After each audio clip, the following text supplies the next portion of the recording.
Believe so.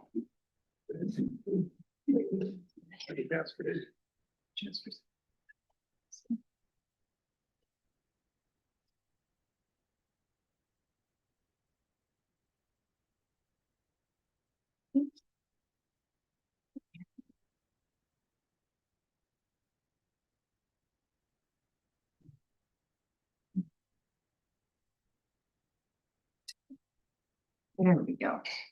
All right, the meeting is locked and I believe Zoom is on. I think Laura's checking for me.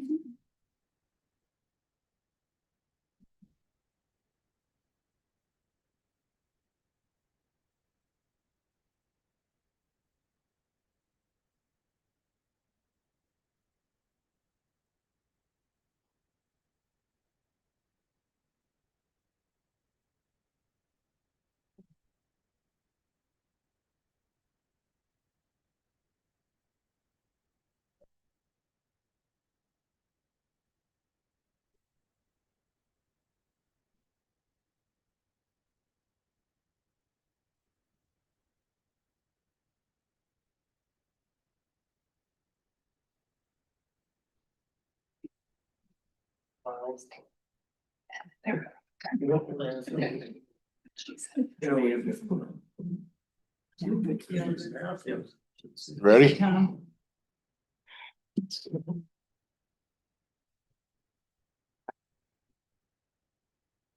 All right, it is 5:03 PM and I am calling the regular school board meeting to order for Monday, February 23rd, 2026. This time, I ask everyone, please rise for the Pledge of Allegiance. I pledge allegiance to the flag of the United States of America and to the republic for which it stands, one nation, under God, indivisible, with liberty and justice for all. Thank you all.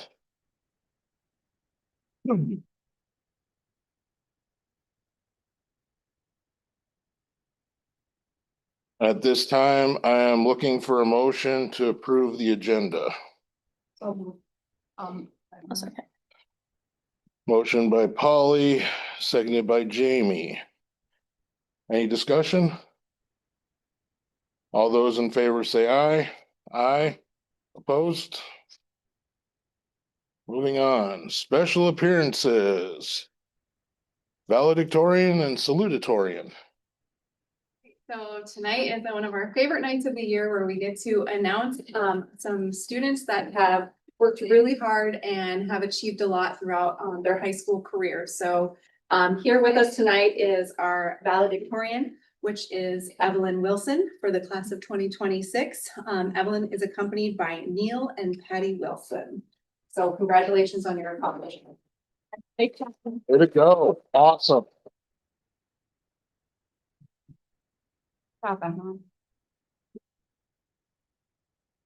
You guys care if we hurry up and just do a quick family photos at this point, or would you rather we wait if they're staying around or not?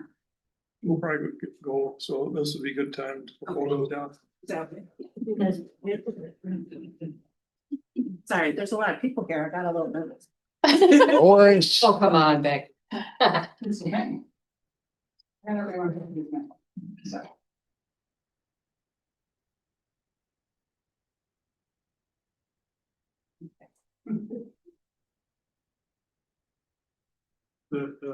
for us. Or- We'll do this one first. Okay. And then do what we want to.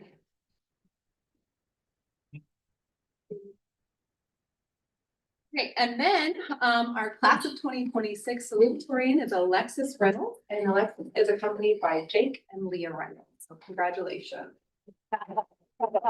Congratulations. Certificate, you are having a quick photo. Yeah, sure. Need the cup, like. Ladies. Laney.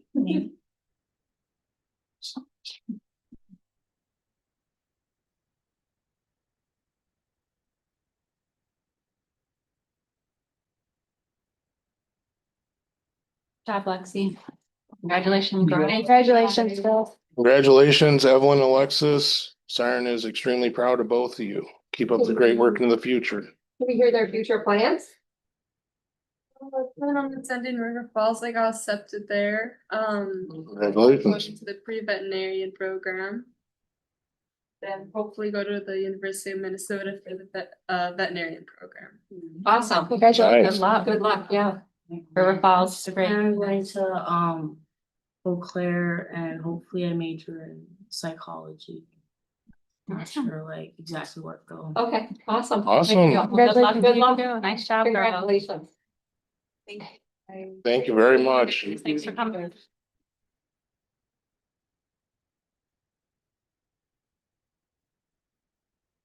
Taking all the credit, by the way. We're not buying that.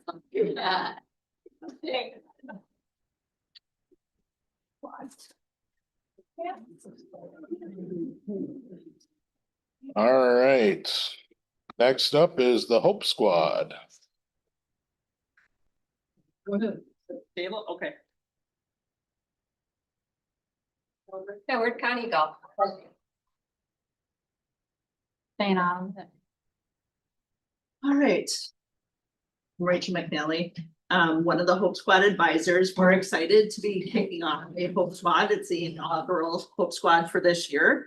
I'm accompanied by 3 of our 7 students on it. We have Eleni, Kaylee, and Vincent with us. I'll let these 2 introduce. I'm Montana also. I'm Connie Instrom. And then Brooke Trikel is also a Hope Squad advisor. So the Hope Squad is a peer-led suicide awareness, reducing mental health stigma group. The students are all nominated by their peers, so that does make it very unique from others. We meet regularly. We did decide to meet weekly as a group. And we're working through the training still, but we're training the kids to notice signs of distress and reach out to kids who might be struggling. And then help them get connected to somebody. So the kids are not counselors, they're just looking and noticing and connecting with those students and then getting them to one of the trusted adults in the building. But in addition to that, we plan activities to reduce mental health stigma and improve school culture. Let's hold it here. And my Vanna's with me.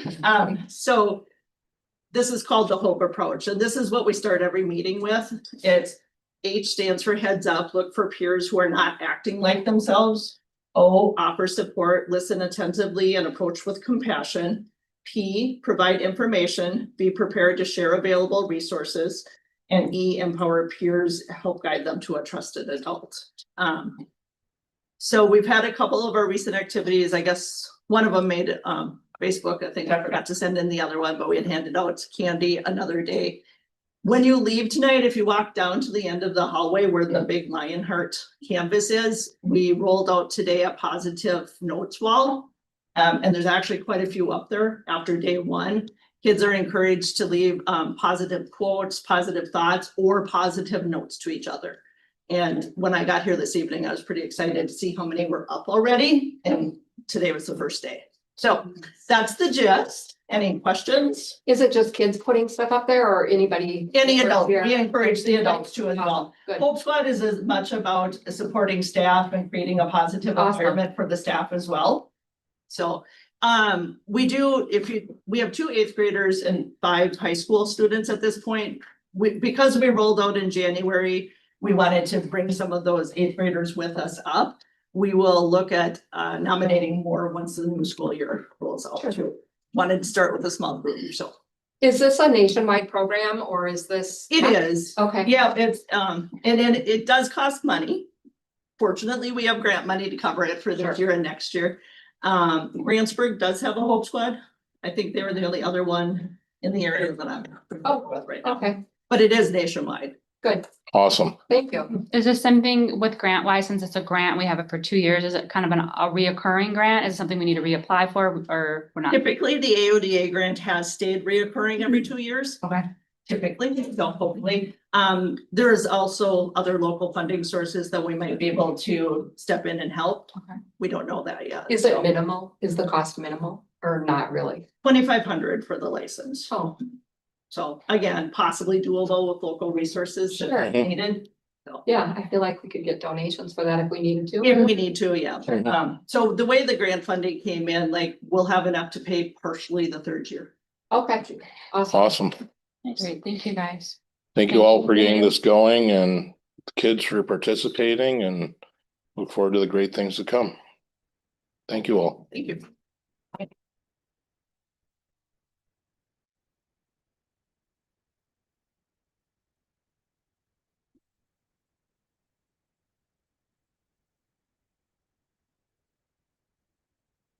Next up, we have Brian Karsten and Gunnar Emmy All-Star Game.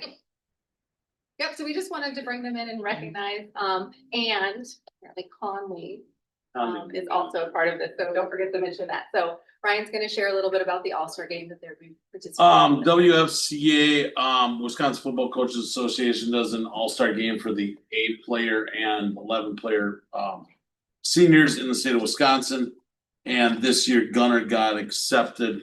I applied Gunnar to be one of the 20 athletes from the northern half of Wisconsin to play in the game.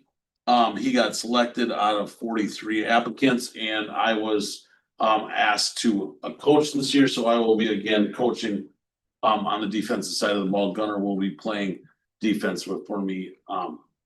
The game is in July. Is that an Oshkosh? Yeah, games in Oshkosh. The week of practice is in Stevens Point. Okay, awesome. Congratulations. Awesome. Congratulations to both of you.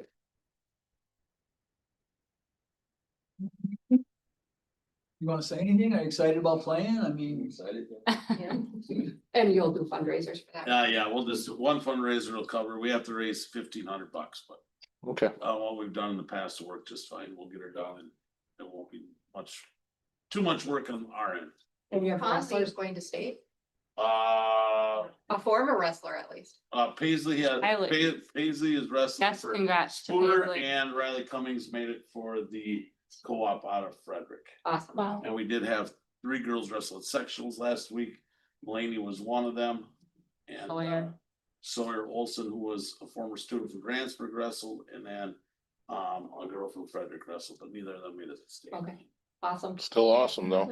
Yeah, that's- Conley Karsten will be an honorary manager. Yeah, he for will the be a All-Star manager and a game. ball boy down there. So There. Todd Real from Bruce is the head coach this year. Well, congrats. Thanks. Thank you for coming.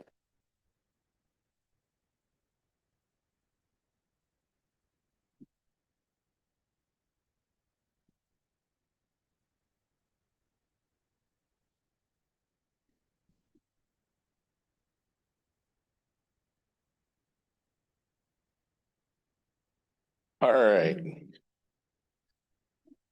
Ready? Yeah. Okay, so next up, we have food service, CEP versus NSLP, sorry.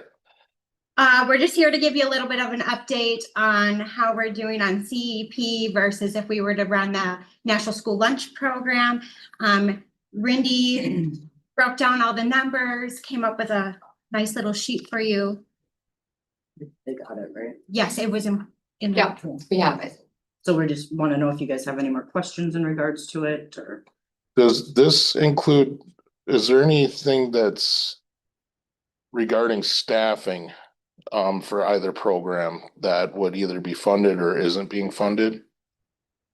No, I didn't include Okay. staff because staff is self-paid anyways, no matter if it's CEP or NSLP. Yeah, it's just, that was one question I had, is if it was covering the same amounts or not, as far as staffing went. So the bottom line on this, it looked like to me, was that by the CEP is the program that all students get free lunch and breakfast, right? Yep. Okay, so that is costing us almost $12,000 more than if we went with the National Food Service Program. Is that what No, this? just back. We're getting more. So we're getting that much more by having the free breakfast and lunch. kind of written. Right, Okay, I was I know. confused because we've. The way, talked yeah, about the it a way few you times worded and it people makes thought we it might sound actually like that. be Yeah. saving money by going back to having kids pay for their lunches, but by this, it doesn't appear that's true. Correct? Okay, thank you. Yeah. So How is that? And so are we able like to charge more because we're under this other program and that's how? 88% right now is claimed as free and only 12% is claimed as paid. So when you, So when we claim, okay, so we get reimbursement from the state for free meals and reimbursement from the state on paid meals. So the free, we're getting back the 88%. The paid meals, we're getting back at 12%. So they break it down, if I'm looking at the one for lunch, so right now, free lunches, we're getting back $4.71 from the state. And then if I look under the paid, we're getting back 55 cents per lunch. with CEP. Yes, with CEP. No. No, did I say it wrong? Well, yeah, no, it's the same, but when we have the National School Lunch Program, then reduced is also equated into it. And age groups. So that's where the breakdown came into play. Is there less paperwork involved when you don't have to do lunch bills for all the kids? It would seem like it would be a time saver. Yeah. So in addition to saving money, we're saving time. Yes. Perfect.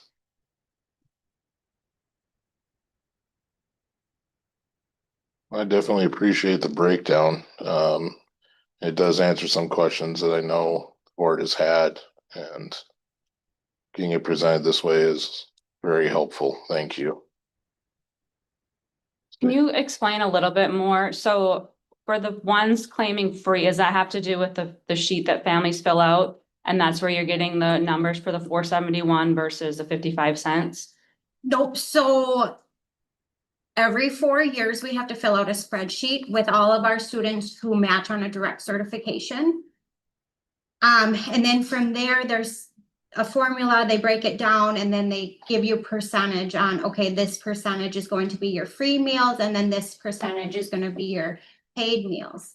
So I run a direct certification every week just to make sure we're not missing any students, you know, that we can up our numbers. And then when April rolls around, Rindy fills out the spreadsheet to see like, hey, there's a chance that we can up our percentage of free meals that we can claim. And then if we can, if it does, see, if it, if we do get more students, you know, we will take that and we'll do another 4 years. Is the direct certification, is that based on if they are a part of any program like SNAP or those programs? Yeah. Okay, that's their like eligibility. Yes. Okay. Yeah. Can I ask for clarification? Is the numbers, it says as of the 31st of 2026, when did it start at the beginning of the school year, I'm assuming? Yes. No, not that you'd have 11,000 meals in a month. I should have, sorry. This is helpful because it has come up, whether or not the program was worth continuing. So it's very helpful to have that information. And the way our numbers are trending, not like next year, hopefully we can claim a higher percentage on free. And then we would be locked in for 4 more years at that same percentage. Okay. It could not go down. Good for us, not so good for what it's saying about the families in our district Right. being below the poverty level that much, but But I it's nice understand what that you're we're saying. actually making more. being And in it's this nice that program, every too. child has the option of school lunch. Yes. And I breakfast. know I really appreciate that for the kids. Well, and I know our participation went up, especially for breakfast with running the CEP program. So that was helpful. Yes. Thank you for taking the time to do this for us. Anyone have anything else for Renee and Tiffany? Thank you very much. Appreciate it. Thank you. Thank you.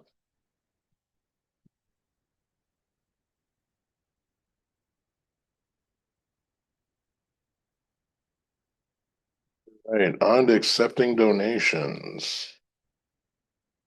We have a donation from Zion Webster Rotary for 5,000.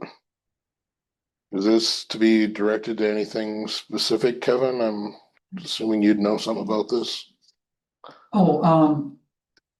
Yeah, so basically what they did, I'm sorry, I am a member of the Rotary, and what they did was they offered money to the district to use as we see fit. As long as we did report back to Rotary and let them know, they didn't want to put any strings on the donation because they felt the school district counselors would know best on maybe what that money could be used for, so that was nice, that was a nice consideration. The president, is an ex-therapist, the president of Rotary is an ex-therapist and really gets mental health and really wanted to push that, and she felt as the leader of the group that we would just not have to have limitations on funding.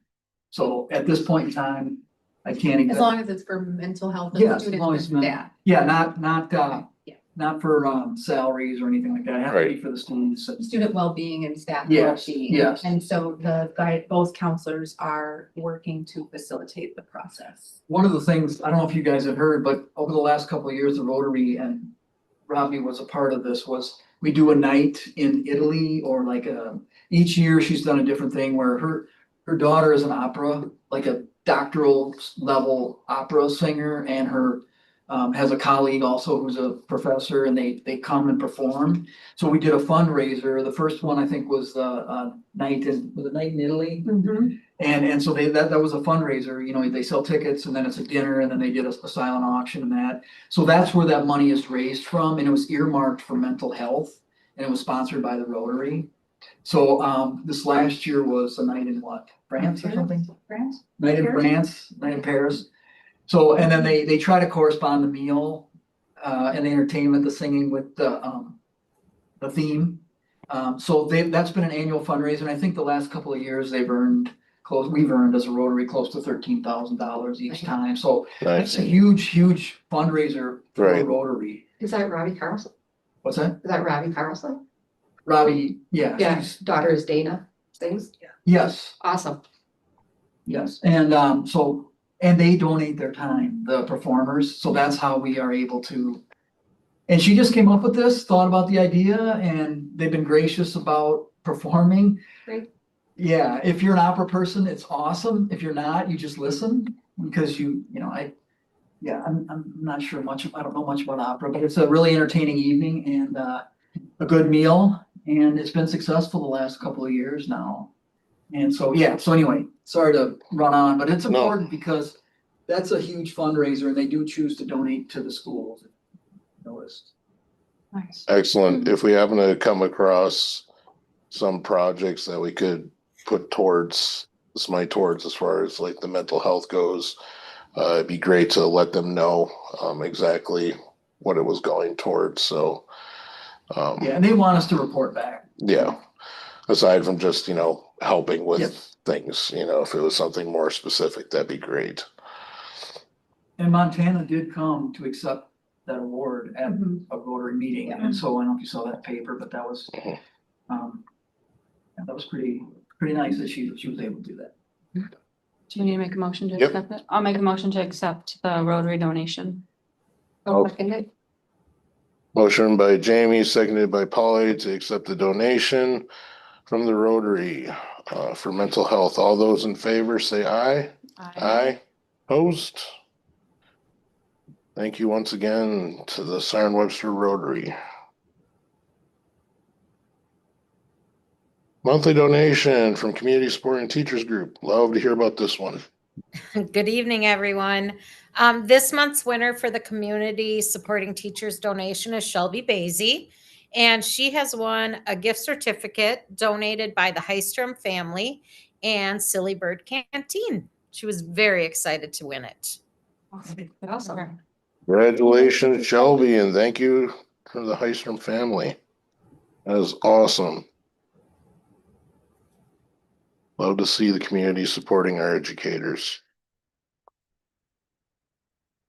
All right.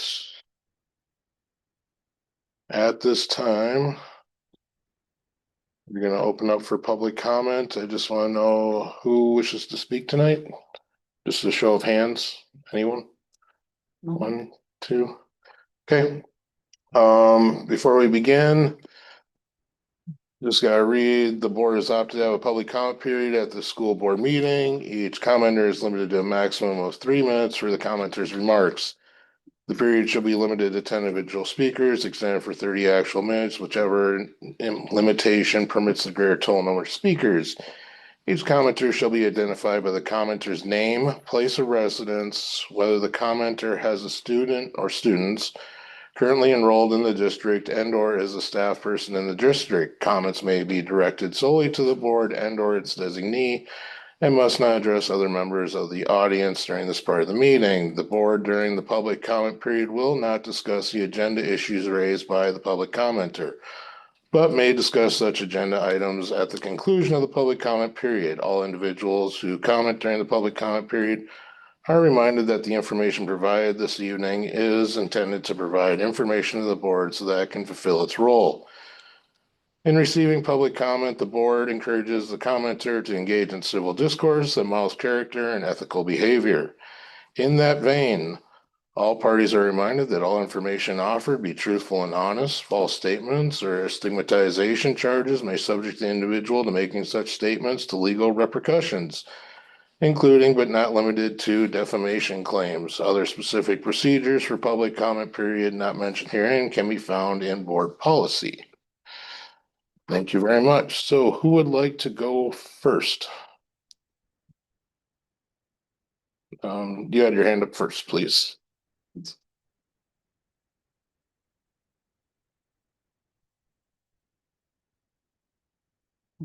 Yes, please.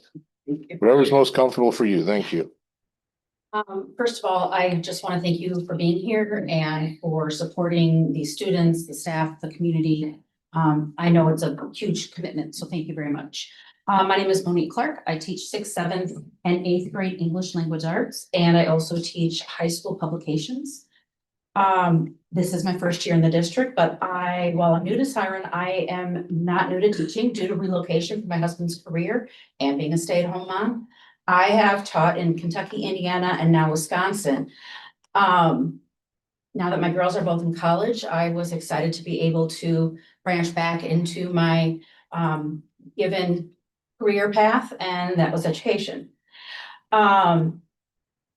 Throughout my career, I have taught students from many backgrounds, from schools along the Ohio River to inner city Indianapolis to communities, serving doctors and lawyers' families in the Chicagoland area, and now Northwest Wisconsin. I have worked with students from all walks of life and deeply value the unique strengths each community brings. I have also worked under a variety of administrative teams. During conferences, a parent asked me how difficult it is to work under our current administration. To be clear, that has not been my experience. I have felt supported when needed. I feel comfortable in approaching my administrator with concerns, questions, or even to celebrate my students' successes. Collaboration is evident, and I appreciate that. I feel comfortable enough to stand before you tonight and share this openly. I have heard concerns about what could happen if the referendum does not pass. Am I concerned? Yes, I'm very much concerned. I am so concerned for our students and staff. I worry about the potential reduction in class offerings, whether our students will be fully prepared for life after high school. I worry about the availability of critical support services our students and staff rely on. The thought of any position being reduced is alarming. In moments of crisis, we need immediate support when available. I often tell my students, have pride, dream big, you can do anything, and I'm lucky to know you. I truly believe that, and I hope that they understand that as well. I believe that wholeheartedly every student I work with has incredible potential. I invest my time and energy helping them believe about themselves. We must continue putting Siren students first. Our staff members dedicate countless hours, evenings, weekends, and breaks to ensure that learning and extracurricular opportunities are meaningful and impactful. The school is more than a building. It is the heart of this community. If we want to raise test scores, increase attendance, strengthen our culture, it starts with a unified commitment to putting our children first. Reducing staff reduces opportunities for Siren students. And if Siren were to close, taxes would not simply disappear. There would be transportation costs, consolidation of athletics, and the loss of local opportunity for our students. I want to see Siren continue to thrive for our children, our staff, and our community. Thank you for your time and for your consideration. Thank you. Thank you, Monique.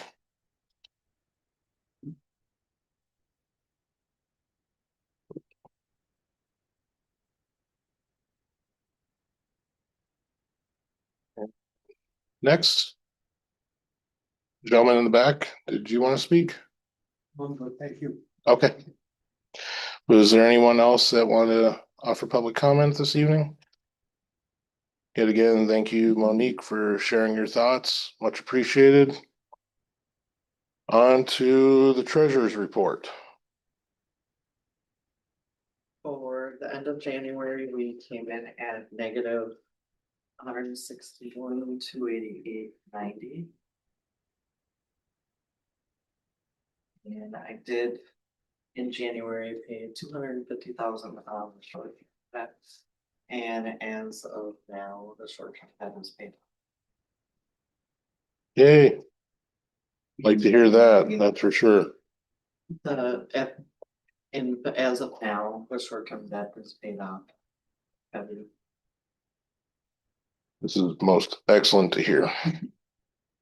I make a motion to accept the treasurer's report. I will second it. Motion by Polly, seconded by myself to accept the treasurer's report. Any further discussion? All those in favor say aye. Aye. Opposed? President's report and correspondence. We've had a bit of a busy month. We had the play this last weekend with Cinderella, which is awesome. Seeing the theater company here during the day, working with the students. I mean, More for Kids is pretty much the hugest star, I think, of this last month with the book fair and everything involved with that as well. The teacher conferences, we have all sorts of stuff going on with the sports, the wrestling. I mean, it's been a crazy busy month, but awesome. And then next weekend, we've got the Dragon Spotlight. Isn't that right? So hope everyone turns out and takes part in the show and shows their support for the students in the community participating in that as well. I know politically there are some things going on at the state level that they're hoping to put some more money back into the income, or not the income, the state property taxes along with the school program as well. But there's some contention in as to if they're going to put it towards education or just cut rebate checks to people. And well, I'm hoping we see a bump in the education because we could really use it. That's all I have at this point. Moving on, the superintendent. Just to follow up on that, yeah, I was hoping to give an update on the talk of increasing the special education funding for the districts to 42 to 45%. As I was talking to legislators last week who's very encouraged about that. I talked to a couple of my colleagues today and we haven't heard anything at this point in time. I was hoping to give an update because we were working with Baird as our financial consultant. That would have, if they do tend to give money to schools, it would have an impact on our tax portion of the referendum, potentially in a positive note. So that's something we were hoping is going to happen, but I don't have any information for you at this point in time. Do you have any idea when that is would? I don't. Or like when if it's not decided by a certain date, then it's not gonna happen. Like, do you know, like? No, I don't. No, okay, No. and no dates at all. I was told Thursday, because that's when the legislature was gonna.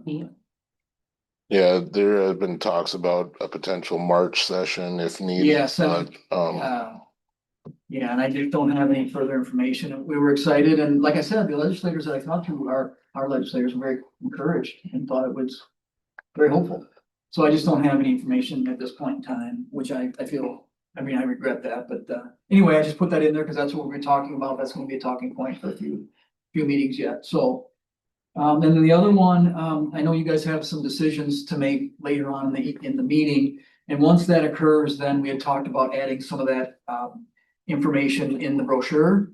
We'll hustle to get that printed and put out for you, for your review. And then we'll get it out to the public as soon as we kind of decide how that's gonna play or what we decide is gonna go in that at that point in time. Yeah, once we see a draft of it, or once the board receives a draft of it, if anyone thinks we need to require further discussion, we need to get this to the printers by March 1st. So, hopefully they get something turned around to us quick and the board can decide if a meeting is required or not, and we will go from there. And they could turn around the printing, I think, in a day. But we're gonna hustle on that tomorrow, starting tomorrow. I mean, he'd rather have it as soon as possible, but he will do it for us in a day. Yeah. I was just curious if you had any more follow-up with the local superintendents to bring up, like, kind of circle back with your meeting with them last month. Yeah, the whole grade sharing. Yeah. We started a Google Doc that we're Okay. sharing with. So I got feedback from them saying it's a good opportunity for us to continue to do that. They really want to go forward. The comments were, we want to definitely make this happen in 27, I think, what was that? We talked about 27, 28. So right now we're sharing ideas through a Google Doc.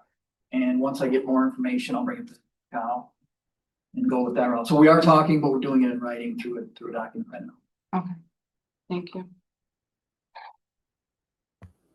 Anyone have anything else for Kevin at this point?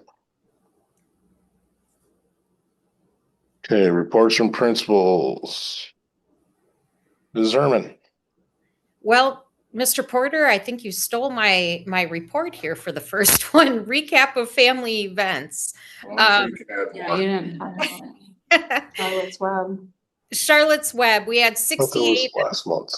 That was beginning of, Oh. I didn't want to interrupt you. Like I said, it was a busy month. Ben. Sorry, go ahead, Carrie. Charlotte's Web, we had 68 adults and 81 students for a total of 148 people. It is our biggest family event that has ever been attended in the many, many years. So we were very excited. Becky Wicklund did an amazing job with the rest of the staff in planning, and Becky wanted to go big with it. And I think we met that goal for her. You nailed it. It was great. It was fun. As you said, Tom, conferences and Scholastic Book Fair also. Becky Strabel, I'm going to put you on the spot. How many do you think attended that Scholastic Book Fair, and how were your proceeds? The Scholastic Book Fair was attended by, I don't know how many. But we did, I was gonna mention this next month, but we can mention it today. Here, I actually have a document. Anyway, I don't need that. Between, sorry, it's been a long day. I haven't had enough coffee. Anyway, the Siren Lions donated books to the 4K through grade 5. And then More for Kids donated books to anybody that wanted one from 6th grade to 12th grade. We didn't advertise it too much because I didn't want it just to be like, come down and horse around at the book fair. But people that like, Monique brought down all the middle school kids, and we had, I would think it was almost 80 kids from 6 through 12, plus Miss Polly brought in some children. 16 from the start that live in the Siren District. 13, Yep. 13, 16. Awesome. Well, we were supposed to have 16, I think, Yeah, I but think 13 you did was- include our 3-year-olds, which was Okay, I very didn't nice. give you Thank you. 16 books, so I'm sorry. We got enough books. Okay, good. So that happened. Parents' Night went really well. We were able to raise enough money that we will be donating. Is Kaya still here? Yeah. We'll be donating a window washing kit, because we talked about that while we were here. Does that come with someone who's going to actually wash them? She volunteered herself. Of course Connie did. And then we're gonna buy 2 power towers that are, they're portable power things on a stand with a big extension cord. So that was a little selfish on our part because we kind of want to use them for the craft show. But you guys, I think they'd be really handy in here and be able to keep your computers and everything up to, you know, plugged in and stuff. And then we also have, I think it's 8 bean bags. 8 bean bags are coming. She wanted more seating, so we have 8 bean bags showing up. But yeah, I think our total number was like 243 books altogether. Awesome. Very cool. Yeah. Thank you so much. The Siren Lions, they always just give us a flat fee of $5.99 plus tax. So, but by the time these kids buy books, sometimes their books are $3. They're not very good shoppers. They get the cheap books when they could have their parents buy the cheap books and have the Lions pay for the $6 book. But anyway, they buy, but they have a couple $100 that we will be bringing back into the school, donating from the Siren Lions through Moms for Kids to Connie, and that she will use for snacks and waters and whatever she really wants to do with that. So, Awesome. yeah, so next month we'll have a little bit more. And then we did do the play. The play, it ends up costing us, after all of our expenses and stuff, it was over $3,500. Oh, wow. Is how much money we put into that, so. But we enjoyed doing it. That was open to all kids, second grade through high school. Of course, there's 1,800 winter sports, so we only had like 12 Siren students, but it's also open to anybody that can get to the building by 3:45. So there's about a couple dozen kids. We have people, homeschool kids, people from Grantsburg, Webster. I don't know about Frederick, but other school districts come in for that event as well. Yeah. So- Unique, fun. unique opportunities. Yeah, there we go. That is Thank you. awesome. Thank you, More for Kids, and for getting us all the things and partnering with us. We really appreciate it. And we, we had donated that $500 to the, Charlotte's Web to the family night through, Becky Wicklund had applied for one of our hands grants, so that was money too. I don't know if that had to come through here or not. Sorry if it was. Last year they told me no when I got mine. Okay, good. We also, and another thing that we did do is we bought another, I'm not gonna Vex, whatever is the robots that Mr. Larson has. We bought another robot kit. That's actually Moms for Kids, just because wherever his position is and however, we just didn't, we have a lease agreement for him to use that. Very cool. So- Cool. Thank you. Yeah, we Thank might you. use it this summer and have them do different little things and demonstrations for our summer events and whatever, so. Sounds good. That's awesome. Spending some money. As a Yeah. culminating event for the Charlotte's Web, all of the elementary students will be going to the Denhode Farm on Thursday this week. And so they will get the opportunity to see a working farm. They'll only, each grade level will spend about a half an hour at the farm, just seeing how things are run. And many of them haven't been to a farm before, so it'll be a good experience for them. Hope they have a pig and a spider. I don't think they have a. They didn't last summer when we went there. No, we might have to find them a pig. Yeah. Bring a cutout, That's where. stuffed one. So, That's cool. Exciting for those kids. Awesome. And then AGR, this is the mid-year report that I have staff fill out as to how the students are doing in their classrooms and how many are meeting the objective. And that's those objectives the staff come up with every 5 years based on just kind of the trends that they see within their classroom and some of the local and state data that they already collect. Are there any questions on that? So under objective 2 of the kindergarten portion, Yes. with the percent of students, it says 8 out of 8 when the objective is 29. Is that because they only did 8 thus far and are gonna do 21 for the rest of the year, All the or? tricky words. Yeah, Okay. Yeah. So they just went based on kind of what they expect for first and second quarter. And then they'll roll out the third and fourth quarter at the end of the year report. So yes, that's what they've taught so far.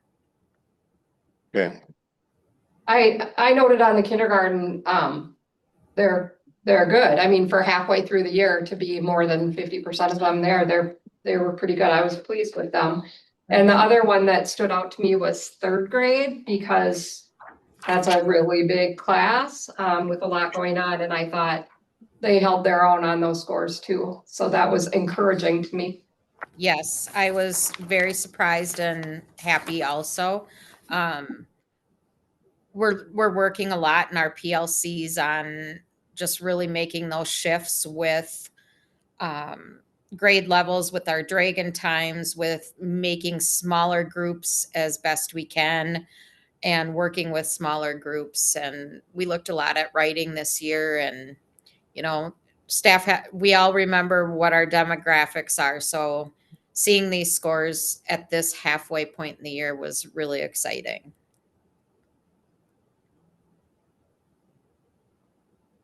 Are we concerned with some of the lower math scores on the second two? It looks like most of them hit the objective 1 fine with math, but objective 2 and 3.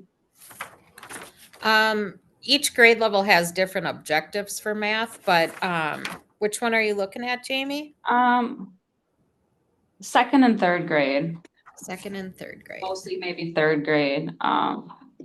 Yeah, they just got a little bit of lower. Yeah, second and third grade for their objectives 2 and 3.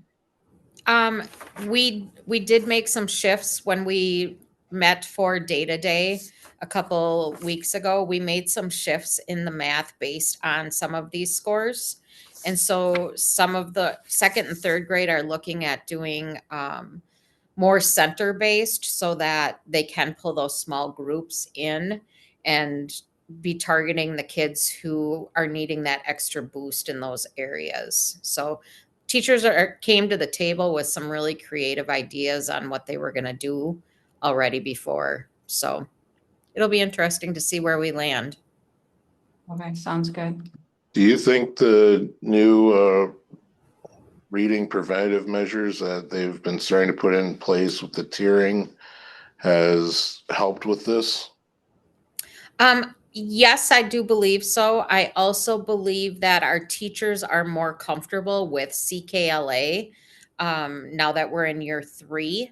And they're knowing, because they're more familiar with the curriculum, they're able to add or delete pieces of that curriculum and supplement in what needs to be supplemented. So I think they're getting a better handle on it also.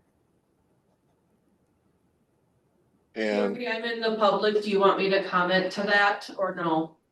You sure can. So from fourth grade standpoint, we're farther than we have ever been in both math and CKLA. And we've talked a lot at our PLCs. Part of that is the fact that it's the third and the fourth year with using those.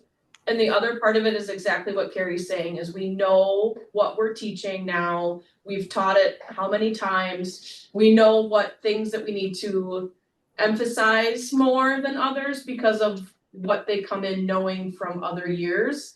And the other thing too is that we have to remember that, so these kids that I have now in fourth grade, this is their third year having CKLA. Last year it was only their second year. The first year it was only their first year. So those things that carry over from year to year, they're hearing again. So it's not like it's brand new to them every time they're hearing it. And that's the same with reading and math. So. Thank you, Tina. Yeah.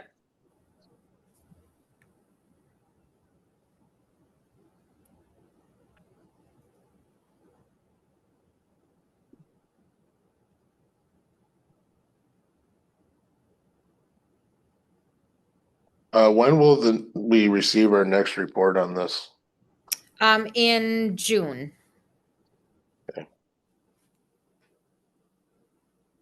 Be interesting to see how the numbers change from here till then.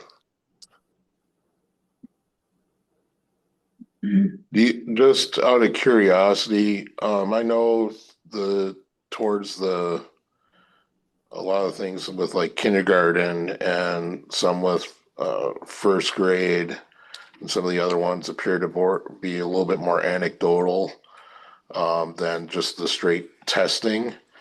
Do you think your teachers are finding the anecdotal or the testing to be more accurate? I don't see on this report specifically, Tom, or are you thinking on report cards that they sent home? No, I mean, when you're looking at the different objectives, the ones have that the students will be able to do this or the students will be able to do that, whereas you have other ones that are measuring scores based on like Ames Web reading or the Okay. CKLA skills assessment, or further down, it talks more about the fast bridge testing and whatnot. So at the kindergarten level, there's not a lot of universal screeners that can be used at that level. So they do use the Ames Web reading and they do use pieces of FastBridge, but that's why they have more anecdotal. So they have more of that local data piece. But on first grade through third grade, those are all pretty much based on either the tests or on some have the CKLA in there, but I don't know that it makes a huge difference. I mean, our teachers know these students very well based on the small class sizes. I was just curious because we all show information or knowledge of information in different ways, and just was curious to see if there's any that the students seem to respond to better than anything else, or that it showed that they're responding to better. So that's mainly the reason why I was asking, to find out the purity of the numbers and whatnot. It's been my experience that some of the more informal, I think you're referring to anecdotal, but I would say more informal, is sometimes a better measure because it doesn't have the same type of anxiety as a test would have. And the competition at those ages are so different from each other that the informal testing, I think, is pretty valid. I would agree that both of them are a valid way of getting the information. Like with Ames Web and even probably CKLA and some of those math pieces, they're sitting with those students and trying to work it in small groups. And I know we even have groups of students for FastBridge that are testing almost one-on-one with some of our teachers so that they're taking their time. They're not rushing through it too. So.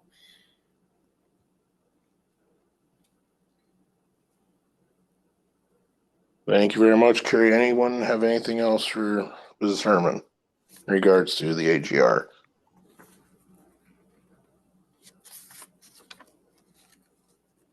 Thank you, everyone. Thank you. Thank you. Ms. Campbell. So I actually put all of my items in special appearances, so our guests could come and go quickly. But I don't know if anyone has any other questions about valedictorian, salutatorian, Hope Squad, or the All-Star game. It's awesome to see all those positive things tonight. So Yeah. thank you for having them come in, and nice to see the kids' faces too. Yeah. I appreciate it. Yeah, definitely much appreciated. That's for sure.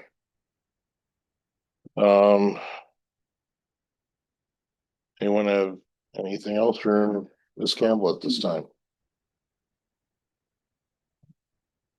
All right. Reports, special education.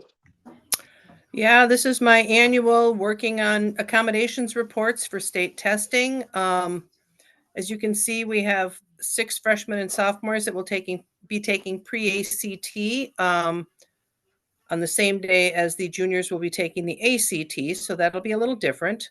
And we have 43 students in grades 3 through 8, and these are both special ed and 504 students that will have accommodations on the forward.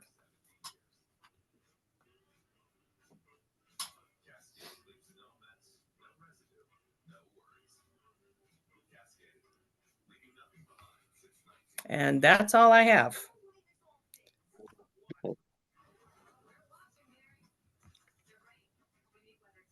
This is just a report. We don't have to accept this, correct? Nope. Just making This sure. is just a report. I'm just informing you of numbers. Where we're at with things. Good. Anyone have anything else for Denise at this time?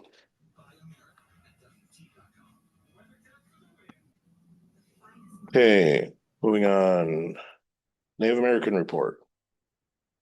A and B are kind of supposed to be the same thing. Tribal Community School, no, I had got back to Lisa. My apologies, Tara. No, I got back to you late. So I was asked to present at the Tribal Community School Liaison Training. Just kind of share the cool things that Siren is doing to support our Native students. So that was February 11th, and from that I've had one of the ladies who works with CISA One, and she's the statewide coordinator for supporting neurodiverse students. She wants to share our sensory path. She was really interested in that to use as part of our toolkit or their toolkit to spread across the state. So I thought that was pretty cool. It is What are we charging? Right? How much do we bill CISA for this? We go back and forth And here, CISA One, I think that's the negotiation. big one, right? So I just thought that was exciting. First of all, that they are recognizing that we're doing pretty cool things here. And second, that now they want to share it on an even bigger scale. So I got a That's couple awesome. kids to video going through the sensory path and get parents to sign off on that. Oh, fun. Yeah, Very cool. Is that the one by the small gym? it is. Oh, that's awesome. Mhm. I always walk through and I'm like, I'm not gonna do it, but I try to pronounce it. You should try it. I do it. It's a workout with Oh, yeah. we go through it a couple times with the kids. Yeah. I'm so uncoordinated. I don't think the little ones would judge. The kids have put me through it a couple of times over the years. Congratulations, Tara. Yes.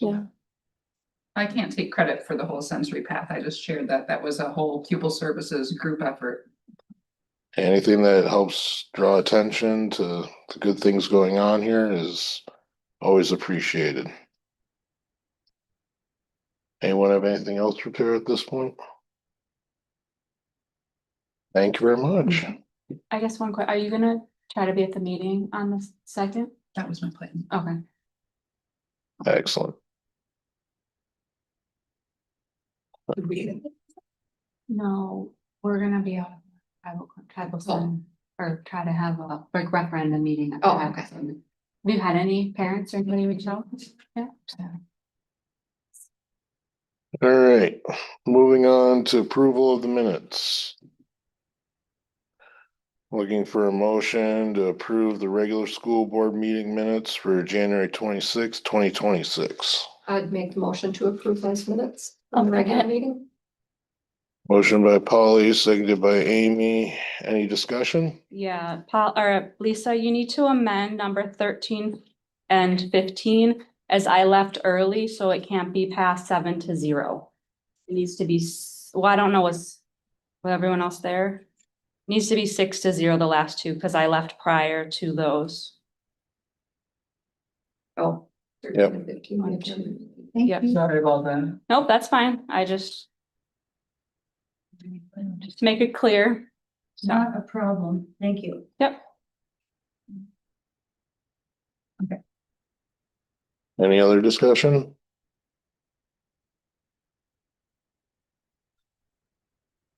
All right, we have a motion by Polly, seconded by Amy with the adjustments to 13 and 15. All those in favor say aye. Aye, opposed?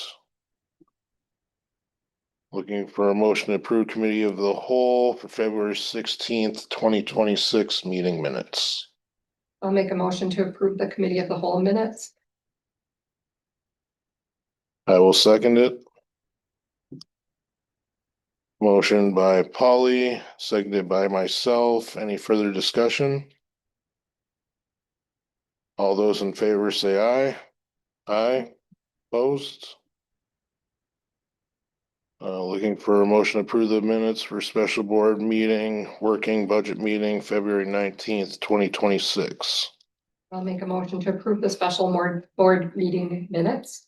I'll second it. Motion by Polly, seconded by Jamie. Any discussion?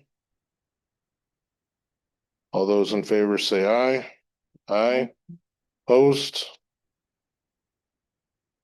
On to new business, Wall of Honor nominations. Something Katie wanted me to read here in regards to this. Siren Schools Wall of Honor nominations sought. Nominations are now being accepted for individuals or organizations with a meaningful connection to the Siren School District. Eligible nominees include former Siren alumni, employees, citizens, or groups/organizations who have lived in or served with the school district.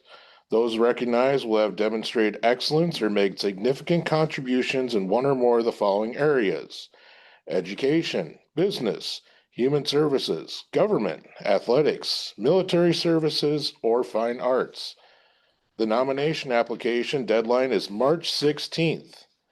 Applications can be found at www.siren.k12.wi.us. Community members are encouraged to participate in recognizing those who have made a lasting and positive impact on the Siren community. So please go to the website, get those nominations in, would be much appreciated.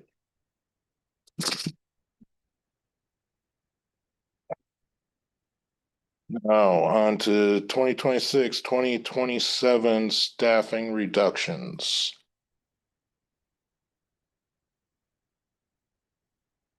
So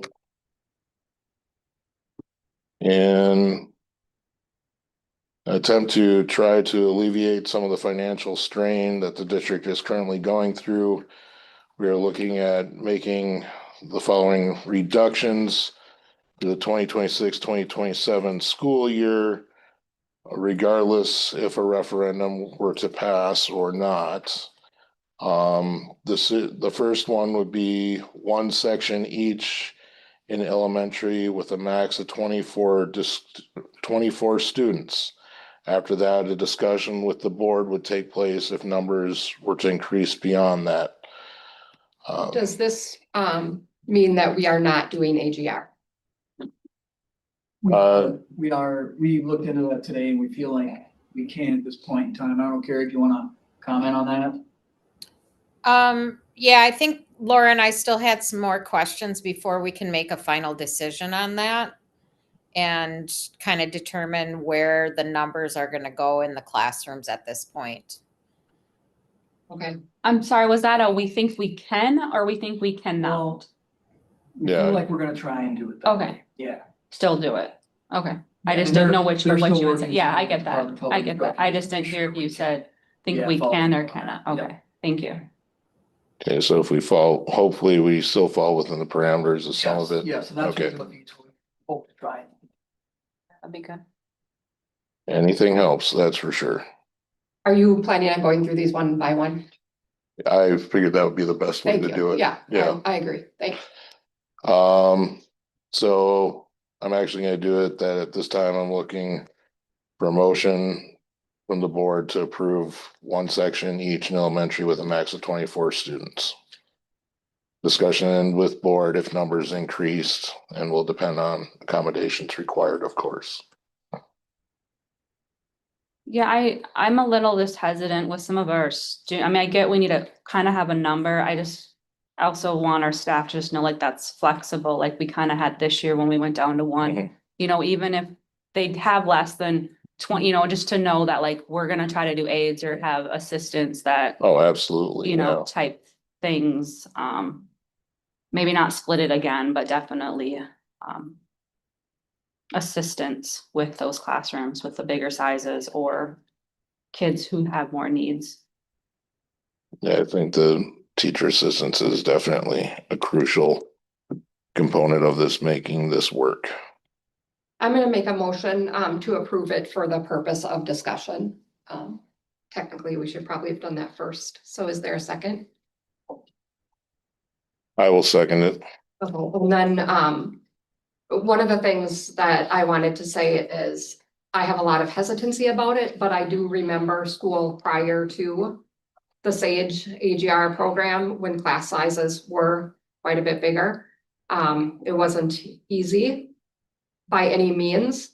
And I think we're in a position where we absolutely have to to do this right now. And I would feel much more comfortable if I knew that we were continuing to have the additional help through AGR, which of course, I think Kevin mentioned was about $200,000 of income. And if we could specifically use that money to support the reading and math programs in the classroom, I would feel a lot better about it. I think we're in a position that we don't have a choice whether or not we make and approve this motion.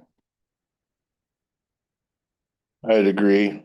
I mean, I think at the end of the day, you know, the more funding we can get, whether it be through AGR, or other means for these programs to aid in student development is always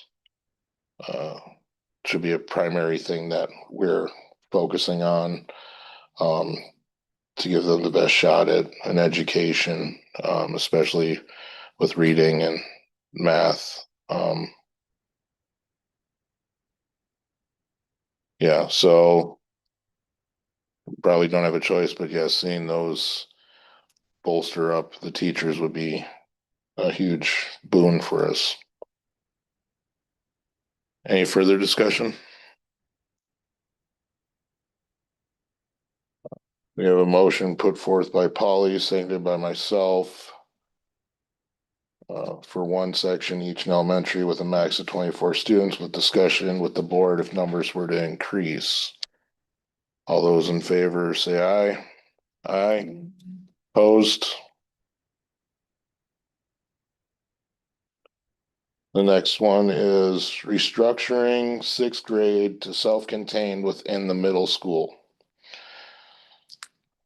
I'll make a motion to approve again for the purpose of discussion. I'll second. Motion by Polly, seconded by Amy.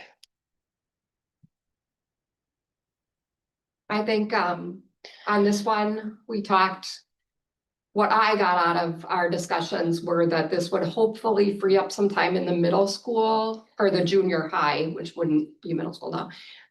The junior high to hopefully add some electives in there and prevent it from being a situation where our 7th and 8th grade have multiple study halls as opposed to learning opportunities.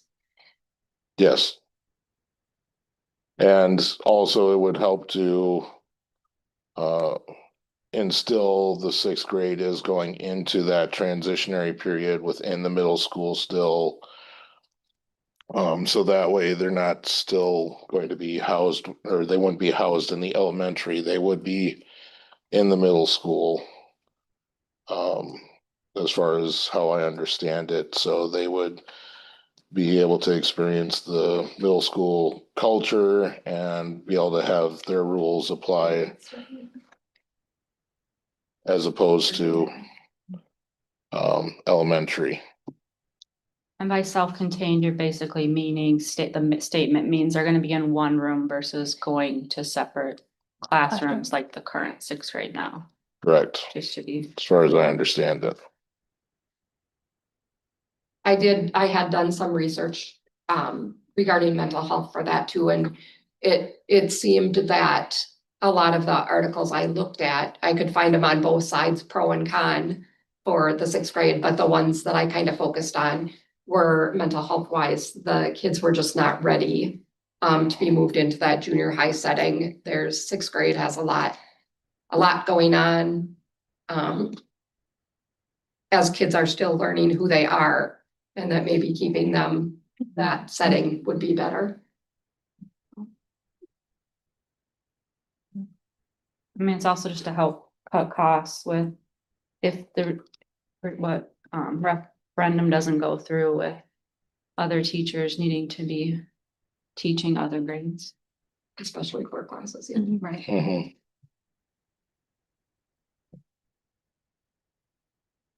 Any other discussion or input from admin in regards to this?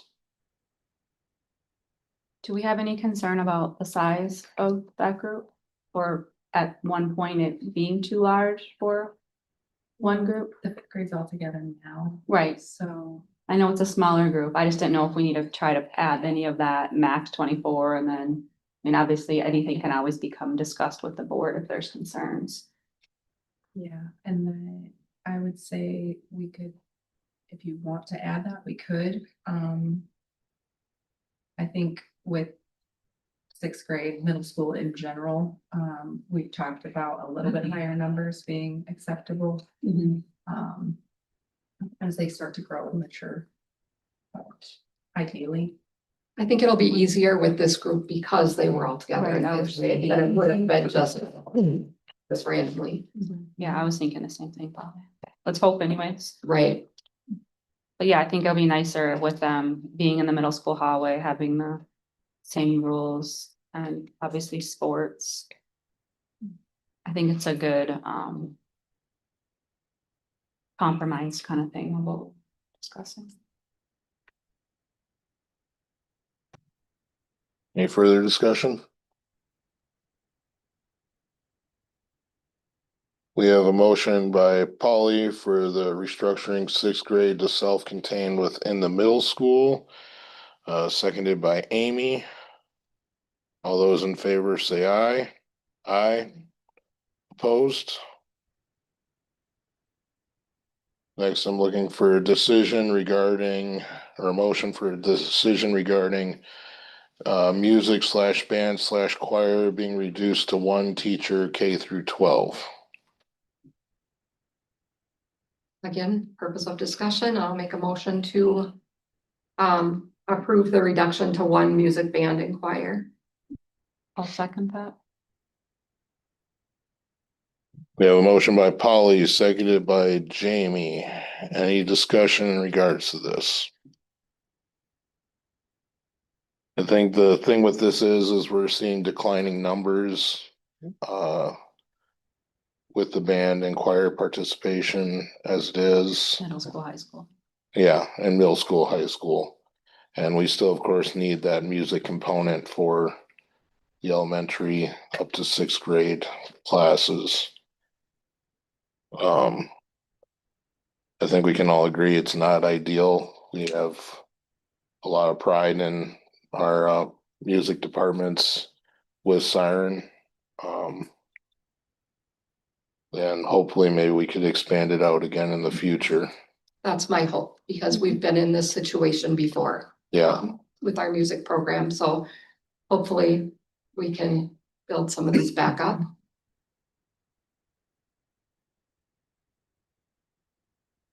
Any further discussion?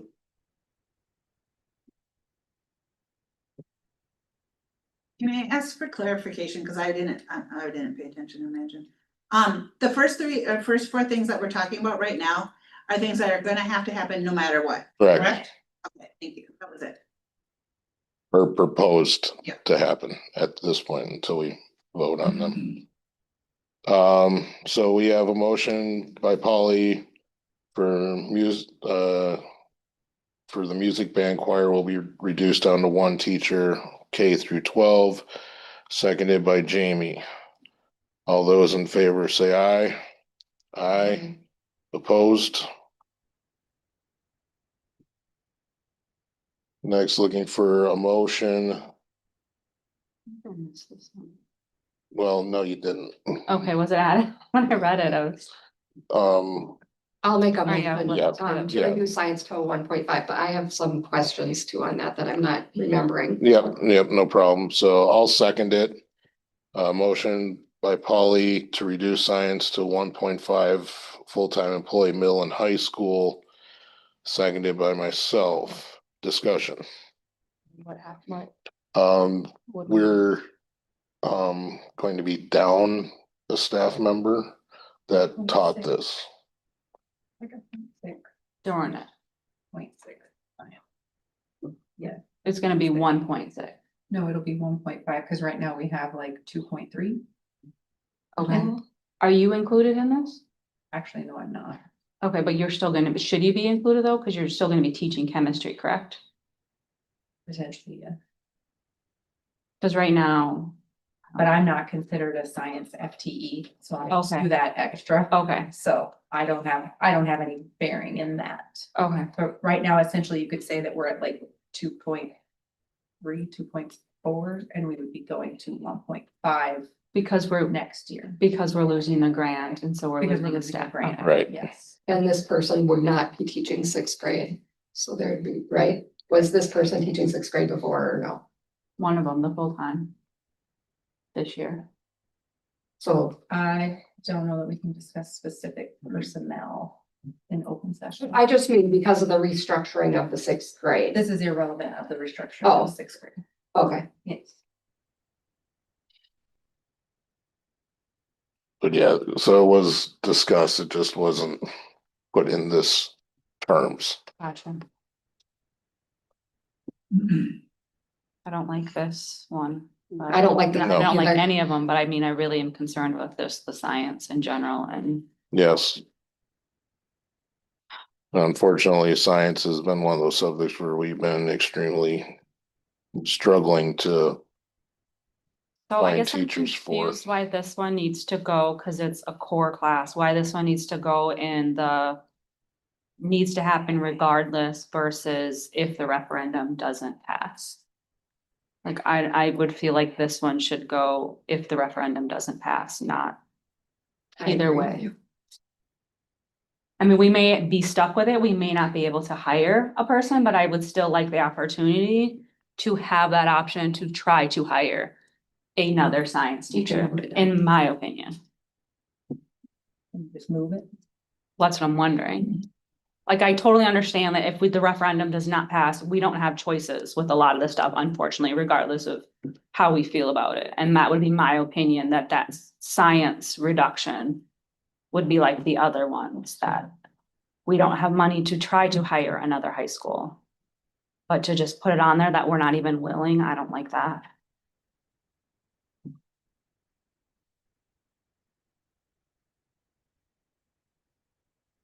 All right, any further discussion in regards to this?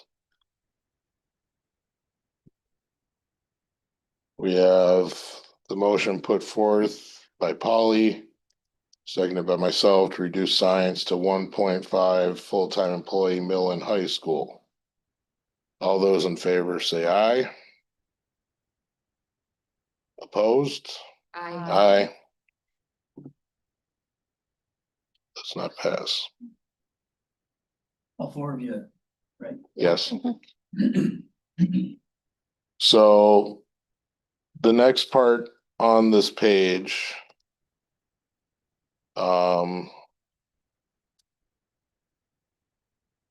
Or are we going on to C next? Or is this all So C? I think the restructuring was just also part of the 6th grade, just it came Okay. in self-contained unless there was anything else. Okay, That was just a topic that was discussed, so I just wanted to make sure that it was understood that that was part of the restructuring. so on this next portion, we have reductions should the referendum not pass. Now, at this point, I would like to put this out there that these could be real possibilities that would be included with the literature to go along with the referendum. And not that we're voting that this will happen if the referendum doesn't pass. I think we need to deal with these individually after that decision has been made. But that it be known to the public that these are some of the real potential consequences we are looking at having to go forward with. So are we gonna talk about these as a whole? Or are you planning on going through these one at a time? What is your plan right now? I think we can talk about them as a whole. If we're just talking about including it as the real possibilities Yes. of it not being, the referendum not being passed and it being included in the literature. If we want to actually cite things that will happen, then we would have to go through them individually. And I think that would be for a discussion after the referendum were to potentially not pass. Because we might have to do more than this. So as I said, and I'll read through it for public purposes. Was this in the packets for the public or was this just in the board packets? It's posted. Yeah, it's in the packets for the public. Okay. So should the referendum not pass, these are the things we're looking at, including with the literature, because there are very potential real scenarios of what could happen should the referendum not pass. We'd be looking at a reduction to 0.5 full-time employee elementary gym. We'd be looking at a reduction to 1 core teacher per subject at the middle school, high school. Do you mean, sorry, I just want to clarify. Yes. So currently there's a middle school science and there's a high school science. Are you Right. saying it'd be 1 for middle school and Yes. high school? I Yes, think that may need to get worded differently, or core subject. I understand Or what the core subject. That I is, just- well, it just says per subject, so I don't know if it so should it'd be say 1 core teacher per subject. core Or subject, if it, Teacher, it's or- subject. right? or if it should say 7 through 12. I mean, I know we have MSH. I just want to make sure everything is comprehension, like everyone understands what we're putting out there. Yeah, And I, with that said too, I wonder if we need to put. Well, I guess that one says from full-time, but I mean, I know some people are gonna completely understand this, but like for the psychologist, maybe they didn't think we have 2. Realize, like that we're going from 1 to like some of these, I don't know. Even interventionists, like do we need to put that we're gonna reduce from 2 to 1? I don't know. I mean, obviously I know we're not trying to make it very verbiage because we're trying to put it on a flyer, but I also want everyone to like be able to read this and understand what we have now and then what we're gonna need to go to or what we're losing. This versus that. Yeah, just so it's really From- clear. I don't know. I mean, I don't know if the other board No. members agree. I just think they kind of need to understand, like, what do we have? Because like, I mean, some of this is probably understood, but like for the counselor, does everybody know that we have 2, that we're looking at losing 1? Like, I don't know how much all the community knows. And obviously the information is somewhere, but I think if you're just handing out a flyer, you want to make sure that most of it's on there. I found this disturbing, for a number of reasons. I was here for the meeting, but I did have to leave early. So I'm sure, I don't know how long the meeting lasted. So I'm sure that I missed some of the 8:30-ish, important I think. discussion. Yeah. So I understand the position we're in. What I don't understand is how we think we're going to get there. And first of all, we have never, and I have all my notes. We've gone through this time after time. What are some potential cuts? What are some not? What are some? So when the flyer came out, that's now being changed, that was the first I had seen anything about school psychologist. We know what our special ed population is here, and we know what our mental health population is here. I am 100% against reducing any school psychologist or guidance counselor time, and I had not heard of those. They are not listed on here at all. Art, music, we've talked about all of those. We did not talk about school psych. We did not talk about school counselor. We did not talk about reduction of Native American homeschool coordinator to 0.5. I think that that's a huge asset to our district, having that position. It's an elective that we don't have. We talk all the time about how we don't have enough electives, and yet we are reducing to nothing for our electives. Our kids deserve better than this. And looking at this, I'm thinking, my brain is thinking, $1.8 million is, we get these 5 positions and maintaining what we have, that's it. That's not good enough. That's not 1.8 million, I don't know. So one thing that really strikes out to me, and that I've had many, many constituents talk to me about, is that there are no reductions in administration. I know the administration contract, I've read all of them, a lot. I know that they have a contract that because of a rollover clause that the board seemed unaware that was even there. They technically have their jobs for another year. I also know that there's a layoff clause in their contracts that says they can be laid off fully or partially by providing written notice of layoff with no less than 30 days notice prior to that. If we're going to be cutting all of these positions that affect our kids, we need to look at more than that. We need to look at a projection of under 300 students for fall with the number of positions that we have right now. Those positions are expensive positions. I am grateful that some of them have picked up some teaching to go along with that. And I did also look, and it did say that we could change them. So for example, reduction to 0.5 FTE elementary gym. We do have an administrator with a gym license that we could maybe make more than 0.5 elementary gym. If we aren't gonna do layoffs, yeah, and I figured, I missed part of the meeting.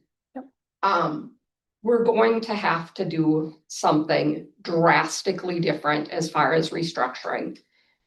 But what I'm seeing here is really not, what does reduce athletic programming? What does that actually mean? I don't know what that means. We can't even field some of our teams now. What are we going to do? What does that mean? Well, when it comes to the reduce of the athletic programming, we would either be looking at cutting out the school funding towards them or having to charge fees for them. Cause, Co-oping. Yeah. There's a lot of options. Or potentially like looking at numbers in the sports and see it, And I'm a huge fan of co-oping, so that makes me feel a little bit better about that. But yeah, I think that needs to be just Yes, I do too. explained better. So some of these things I just don't, I have only missed part of one meeting and I've not heard of them before, and I don't like being in that position when something shows up and I get questioned about it.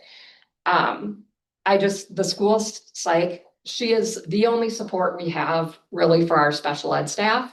And we have, most of our special ed staff does not have a lot of experience, and some do not have regular licenses. That school psych position is pretty important, even in the realm of liability. I think it's a huge mistake to have anything to do with that considered a cut. As we're losing these electives, what does that do for our schedules? I mean, we've already talked about our 7th and 8th grade that are not in music or band or choir. They have 3 study halls. Why? What are we going to do? Give them more study halls because we've cut more electives? We need to give our kids opportunities.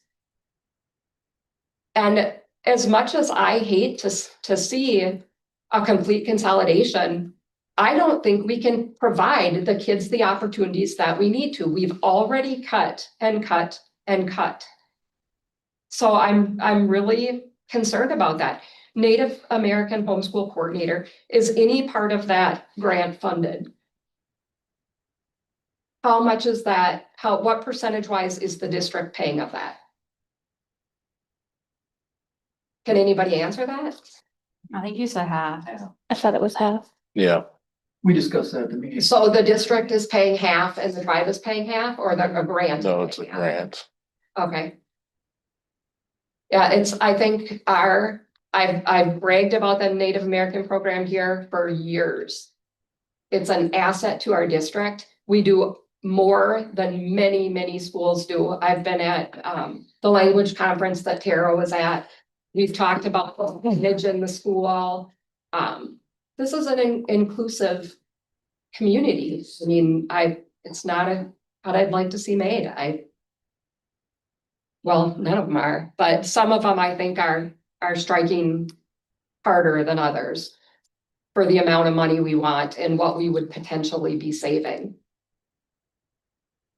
So the reality of the situation is the stuff listed here, I think we can all agree, none of us want to see cut. If anything, we want to see these programs bolstered up even more. But the thing is to put a reality on what we're potentially looking at.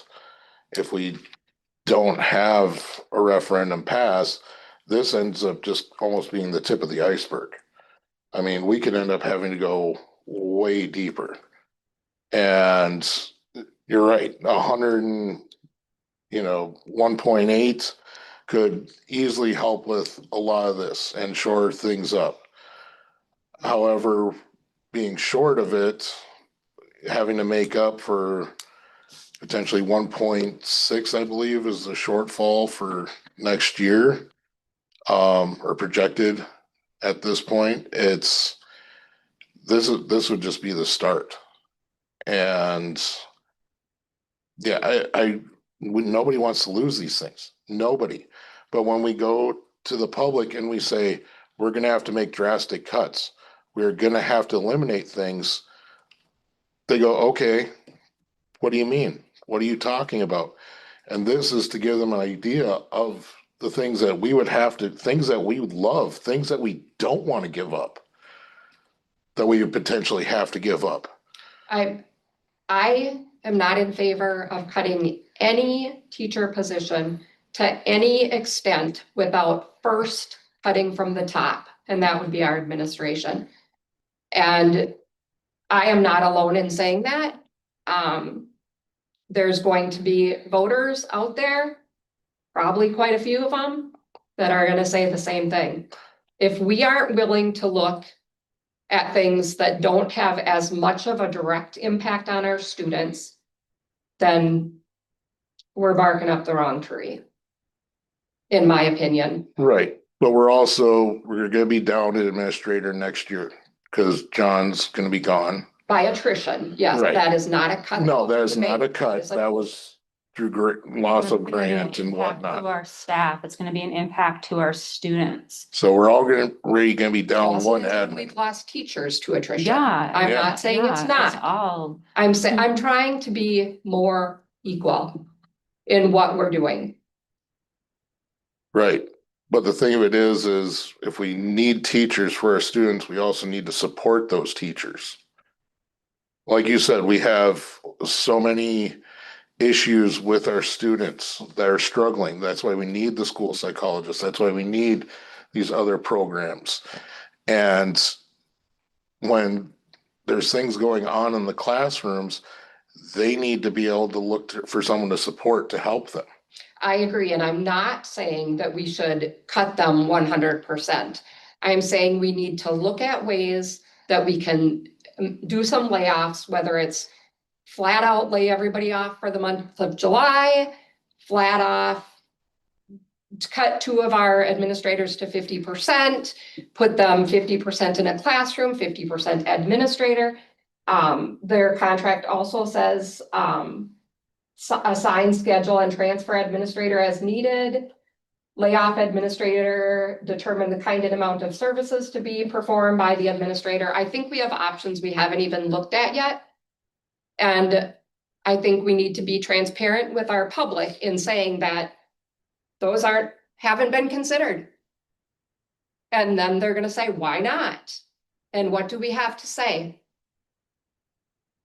I don't know. I can't answer those I questions. mean, they have been considered. Jamie's been in the classroom, John's been in the classroom, Kevin mentioned. Those were their choices as He- well. Yes, he and could go I'm into grateful class- for that. Classroom. I mean, I think you're like overlooking and you missed some of the dialogue at the meeting the other day. I mean, I'm not disregarding your concerns with this, because of course it's concerns with all of us.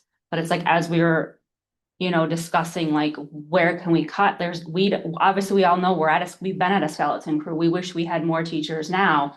And so it's like, we don't have a lot to cut from. I'm not disagreeing that there's not potential something summer wise that we could do layoffs. I don't know what their verbiage and their contracts is with administration, but I know we can't function without a superintendent, and to look to cut one of our principals with all the behavioral, all the resources and the staff needs, it's not helpful. Like, you can look at a school our size and see, oh yeah, Clayton or another school has one principal, but they also have a dean of students and they have a student success How many coordinator. students do they And have? I don't know. I'm Okay, just- that is a that's the thing. huge thing And that's that what- I'm gonna keep coming back to. But no. We're gonna have under 300 kids. That's what I'm saying. If you look at other school districts like Luck has, I think, one principal, but they also have an assistant principal. They have a dean of students or facility success. They have other staff to support. All of those are full-time? I don't know. You'd have to look. But I'm saying you need to look at it as a full. You can't just, Yep. they I have one principal. Look at what they're doing. But you're not looking at like the other support staff that principal has. So here you want to cut to one principal, but what support is that one principal gonna have? I didn't say cut to one principal. I said there are options we can discuss regarding layoffs. We've got contracts here. We've got an administrator who has 60-some paid days a year off. There's a lot of money in these contracts and we need to shave them down because the teacher contracts don't look anything like this. Our teachers don't get $500 a month in an HSA every month after they retire. There are a lot. They don't get the same amount in their HSA during the school year when they're employed. Our administrators are getting a lot of advantages that our teachers are not. We need to value our teachers more than what we're showing them right now. I really believe that. Yeah, it would be. Oh, I agree, we need to, but that also means we need more money, and just taking from one for the other isn't gonna make enough of a difference right Well, now. that's why I'm in favor of shared, whole grade sharing or consolidation, because we are not offering our kids a fair shot by continuing to cut and cut and cut. We're not choosing that, we'll see what the community chooses. Well, the district didn't get in this shape in a year. We're not gonna fix it in 3 years, so we go back to a referendum. That's what I think we need time to look at, yes, consolidating. There's something, because even bigger schools are looking at consolidating. And honestly, that's why we need to look at, that's why we're going through these restructuring things, regardless of if a referendum is gonna pass or not, because things do need to change. They do need to become better for the students and more financially responsible as well.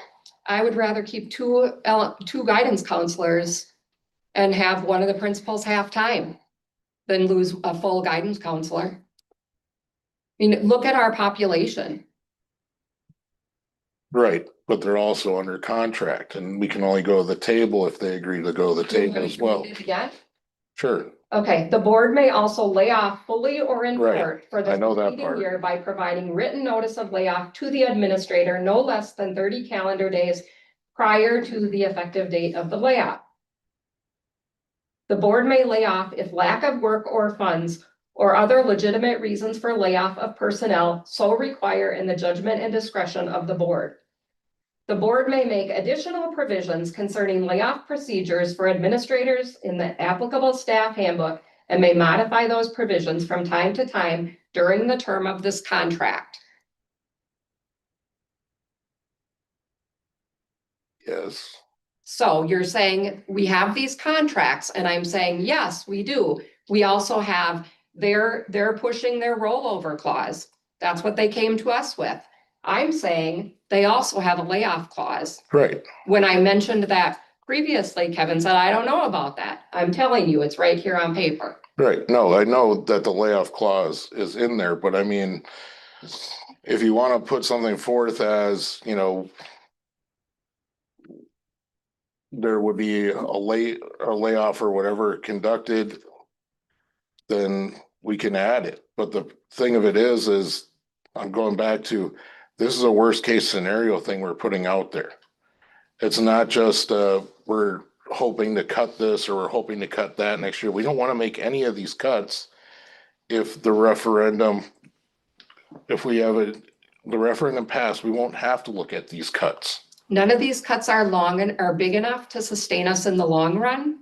Right. And even if the referendum passes, it doesn't get us anywhere. It gets us through another year. It's buying time to get us through these years. Then what happens is we get to year 3 and we have to do the same thing over again because these cuts are not enough. to save this district.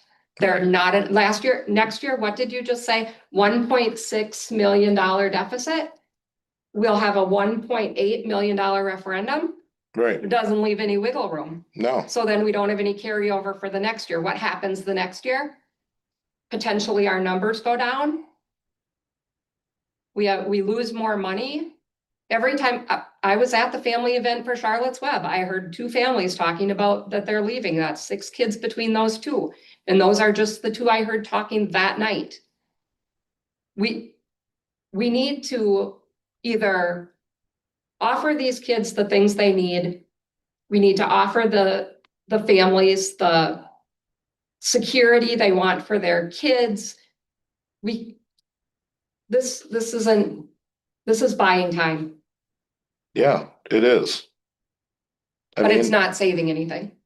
And like I said, this administration didn't walk into this situation. This situation has occurred under this administration. well, we've also had a massive amount of retirements over the last few years as well. And I mean, that's just attrition. Unfortunately, we had a bunch of fantastic teachers that stuck with this school for 20+ years. And unfortunately, it also came time where most of them were moving on from us. And that's, we valued those teachers. We had retirement packages for them. And were they worth it? Absolutely. But now we're faced with getting new teachers in, and they deserve to be getting paid. They deserve to be just as much taken care of as those past teachers were. And Well, they are, because you guys gave them a substantial raise 3 years ago.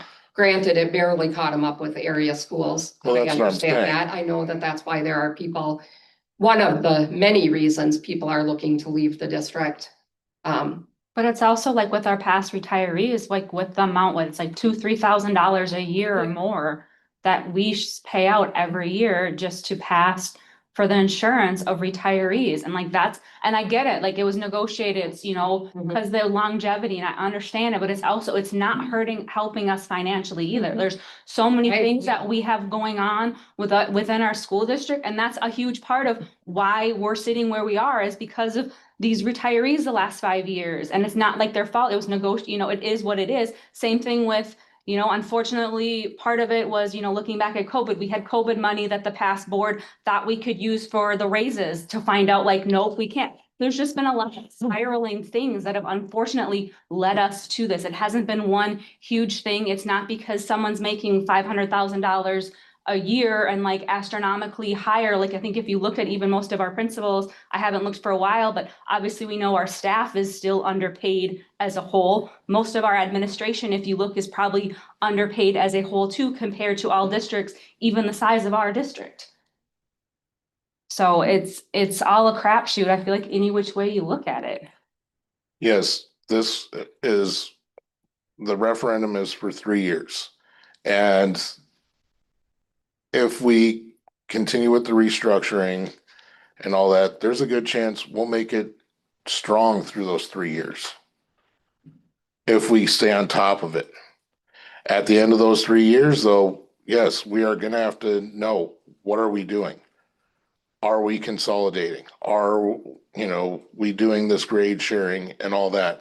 But when it comes to next year in itself, if we don't get a referendum to pass, there's a good chance we might not make it all the way through next year. Even if we cut everything, even if we get rid of all the admin and lay them off, there is just, and it's just not feasible. I mean, we want to express to the public just how dire the situation is. And, we tell people, look, we're going to have to make some extreme cuts. I mean, we're gonna have to make extreme cuts to things that we don't want, the things that we don't like, but when you just say the word extreme cuts, Yep, and nobody that's why we should be understands. considering everything, including admin, not just these other positions. And we can include it if that's what the board wants. If the board wants us to include in there that, you know, potential admin layoffs or something along those lines, then so be it. Make sure it's legal. We don't need any lawsuits. We can't afford a lawsuit, so it's gonna have to be checked that. I mean, I did bring it up the other night, you know, about a layoff. I mean, I did, I asked Jamie about it, you know, and I didn't know though.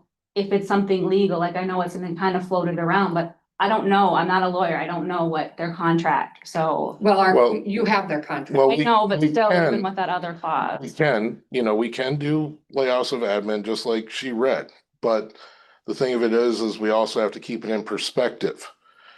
We're still going to have people to run this school.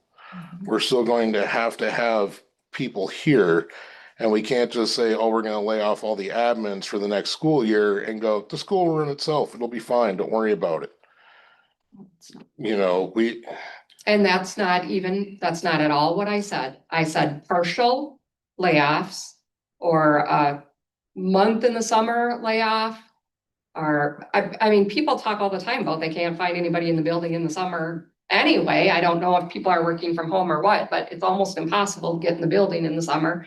I don't know what the answer is, but I think we haven't given it anywhere near the attention that it needs to be given for a district this size. I mean, if you want to include it in this list to put in with the literature, we might as well. I mean, cause Well, did you guys vote on these the other night? No, Bringing that's these why- to the board? This was not, that's why we're talking about it now, to vote on if we're gonna, what we're including in this literature to go out, because these could be real possibilities of things that would occur. yes, I think it should be included in there. So do a partial or at possible admin partial layoff is what you're saying. Correct? Yes, So could you add that to underneath I the, would love to have correct wording so that when it goes out. yes, yeah, So that was a little muddy for me. What would you, all the rest would say reduction of blah, blah, blah, reduction of administration. no, we'll do, Reduction of administration / layoffs? That's pretty vague. Via layoff? no, it's. yeah, layoff. Potential admin layoff.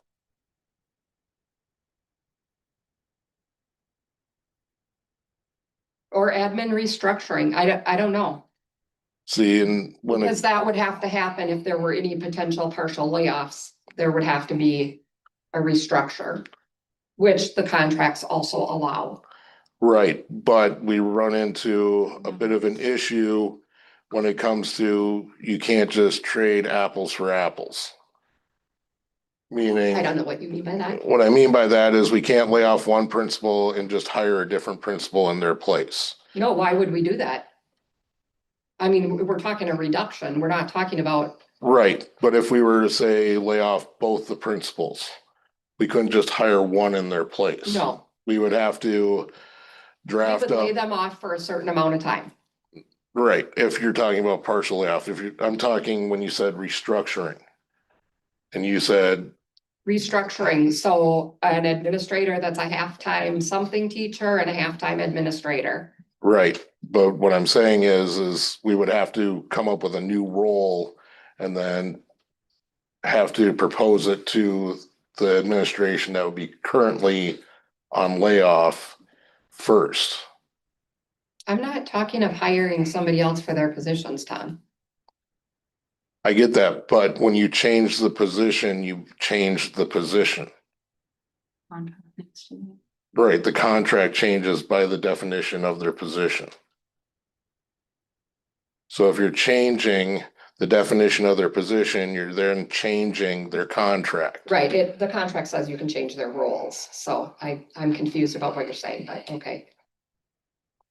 So does it hit it if I say reduction of administration via layoff or restructuring? Yes. That works.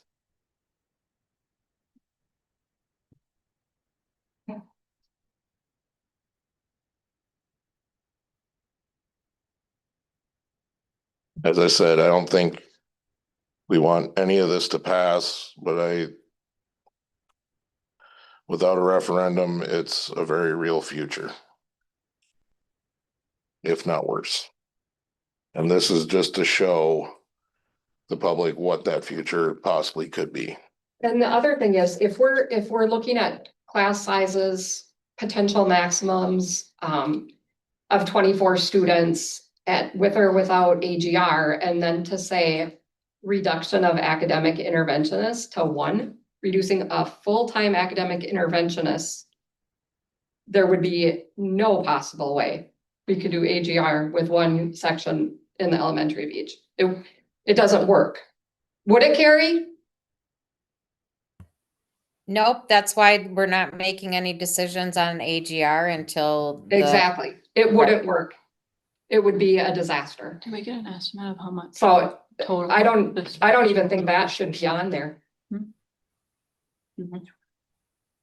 Academic intervention.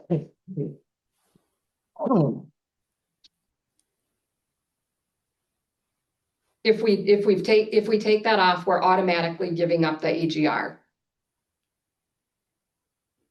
If we keep it, you mean, if we take it off, we could do AGR. Right. Potentially, I don't know. Potentially, exactly. I think they still have questions if it's kind of not.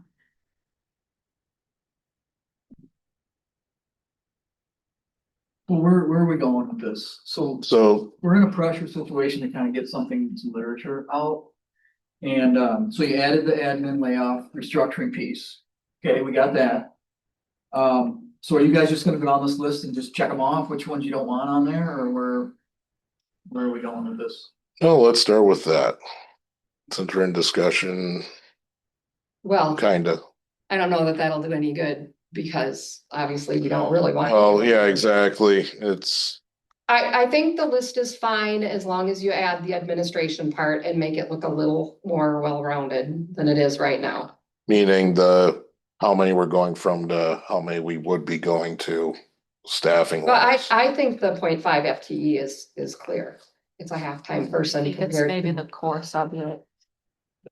Yeah, switch around the core subject to one teacher per core subject instead of Right. 1 core teacher per subject. And maybe. Oh, yeah, and spell referendum right in Say that that. again, please. Reduction of. The second one down, it's reduction to 1 teacher per core subject. Thanks. Can you list what core subjects are? Science, math, Social reading studies, and English. And would you wanna say combined middle school, high school?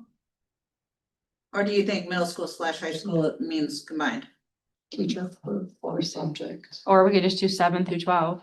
I say just do 7 through 12. That sounds better for sure. Yeah, On the first one, I think you should add teacher, just so people aren't confused that it's space and not a person. I'm just saying. Yeah, it you're right. should, But You're right. you're gonna get someone that's like, what do they mean, gym? You're right. They're gonna bulldoze it, you know? Well, and every place else it says teacher, so yeah. for consistency. So if we could have teacher after gym on the first, thank you. And that reduce athletic programming if you added potential co-ops or something, because like I said. Well, I think what would happen is if we didn't pass referendum, we'd have to start picking athletic programs that we could reduce. That's why it's vague, because we'd have to look at, cross country, we could likely cut. Right. Football, other districts have done it. Cut or combine? Well, we've tried. Well, other districts, combining. it's not that easy because a lot of them don't want to take us on. We've tried combining our numbers or- And it's an expense and it's a travel. Yeah, so it's not, we wanted to. We've tried and we've been kicked out of co-ops too. I think the bigger, So why don't we do a colon after programming? Sorry, not trying to cut you No, go off, ahead. Jamie. And put cut, comma, co-op, comma, and / or fees. right, family Yeah, fees if or we- student fees or something. Self-funded. Well, I just think too, I think we're to a point, like Katie keeps emphasizing that, like, She does. try to have families pay something, and I don't think that's unreasonable.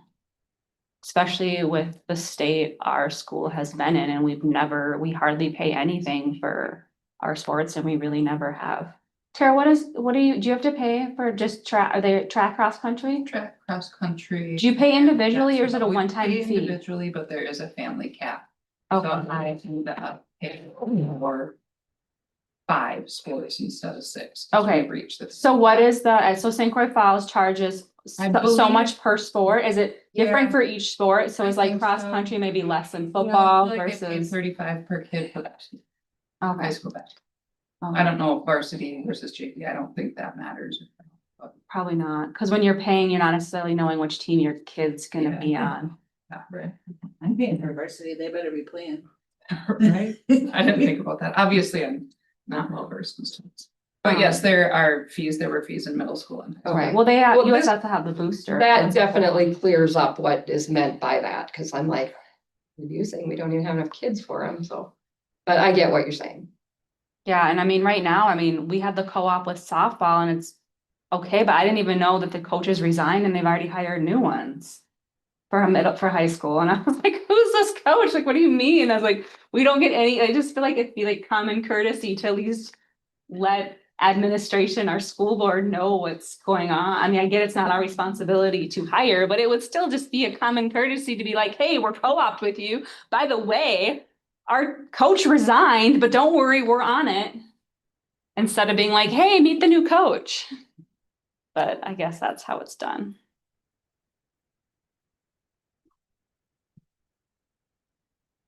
Anything else in regards to this list?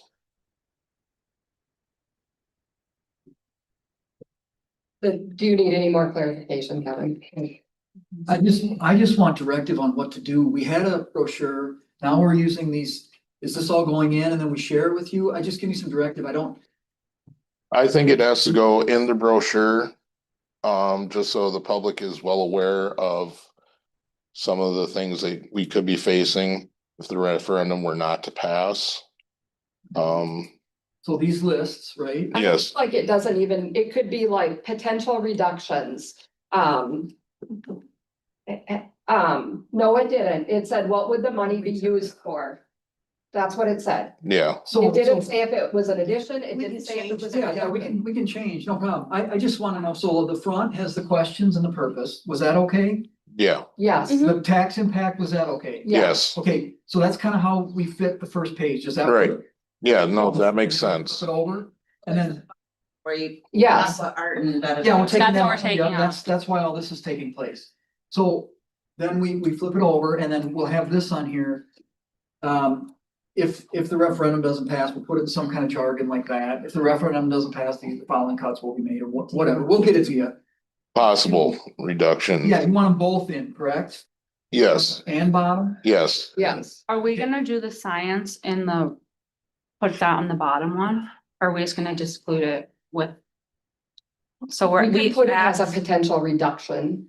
I Yeah, mean, these are reductions. This is what's. Right, but we didn't gonna have the science. The Right, science and if the referendum does not pass a portion, yeah. so it's on there. This is a potential reduction. yeah, please. So then, is that enough, or do you want, I know I had myths and facts on there, you want me to try and put a couple on there? I think probably depend, like, I don't think we want, this is just me talking, like open space. I mean, you don't want like too much that you're like, Yeah, trying to do exactly. 10 font, but I That's think, why I wanna know. I think what's just enough. put this on there and see what it looks like. And then maybe if there is some more room, I think it's just gonna play around with. I mean, that's Pretty much. my opinion. And if there is room for a couple, like maybe the bigger myths or facts or Okay, something. I mean, is there to anything have. else you would want on there besides this? That's. Cause there's a section on the front now that we have room on the front, cause we took off that. Portion. Yeah. Can you put a QR code that directs you to the website? Don't go crazy. I can create a QR code for you. That may not be a bad idea. Would it hurt to put a projection of like our finances over the next some years? I don't know how we would fit it exactly. just somewhere vague to be like My only other transparent. but I at the can't same hear you time- at all. I can't They're hear you just, at all, Amy. It's just like nothing, it's talk just a between us. question. I said, would it make sense to put like our financial aspect over the next 3 years and where we're sitting? My thought is we could potentially get businesses to donate more than what we have been receiving, which would also help. But if we make that known, is more people going to come forth, but also it's being transparent with people and what we are looking at. We had initially that thing from Baird, I think it was, that showed what the shortfall was going to be potentially looking like for the next, was it 3 years or 5 years? I mean, that was fairly good size. It was a Right, 4-page right. picture. I think you can summarize it down some. Huh? I think it could be summarized down some. Yeah, I mean, we can go through and try to weed it down best we could, you know. See, I think, yeah, I don't think it would hurt to include something like that, but Do you still want the section about how we've already reduced the spending in 2025, or do you want that out? Sorry, can you recap what it says? Do you have it handy? Are you looking at it? Yeah. The how we've already reduced spending in 2025, salaries. Yeah. 15. So when the teachers Yeah. retired, we didn't replace, and that's why, that's I why, couldn't get my mouth to work. Yeah. no, that's why you're wondering. she's teaching. Yeah, I'm Still fine. want that. I don't think it's horrible, but I think is there more? 5 salaries. That's why we include and this part. And benefits. Or they can maybe put that on that first page And because the when we take get out. the page, And then the next. There may one be is the room. Services and supplies. depending how much on, we because I mean, reduced there's for space here, they ALT could and bump legal that. Is that whole section for a total. And possibly reduction amount. Mm-hmm. So if that you want amount. that out, just. Yeah, I mean, if you want that out, we can take it out.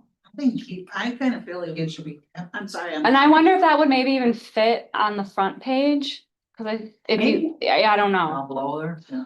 I don't think that would be a bad idea, cause at least that gives kind of more idea of where we're at the minute and looking at the ask at the same time and where we did, and then the back page would be what we're planning to do for the next year, and then possible reductions we'd have looking at after that. And after that, I don't know what else more we could fit on there, if we could do a small chart on the We can do a bottom. mini forecast best we can. Yeah, Yep. but yeah, and of course, include the information with how to get to the webpage with the FAQ and all that are crucial on there too.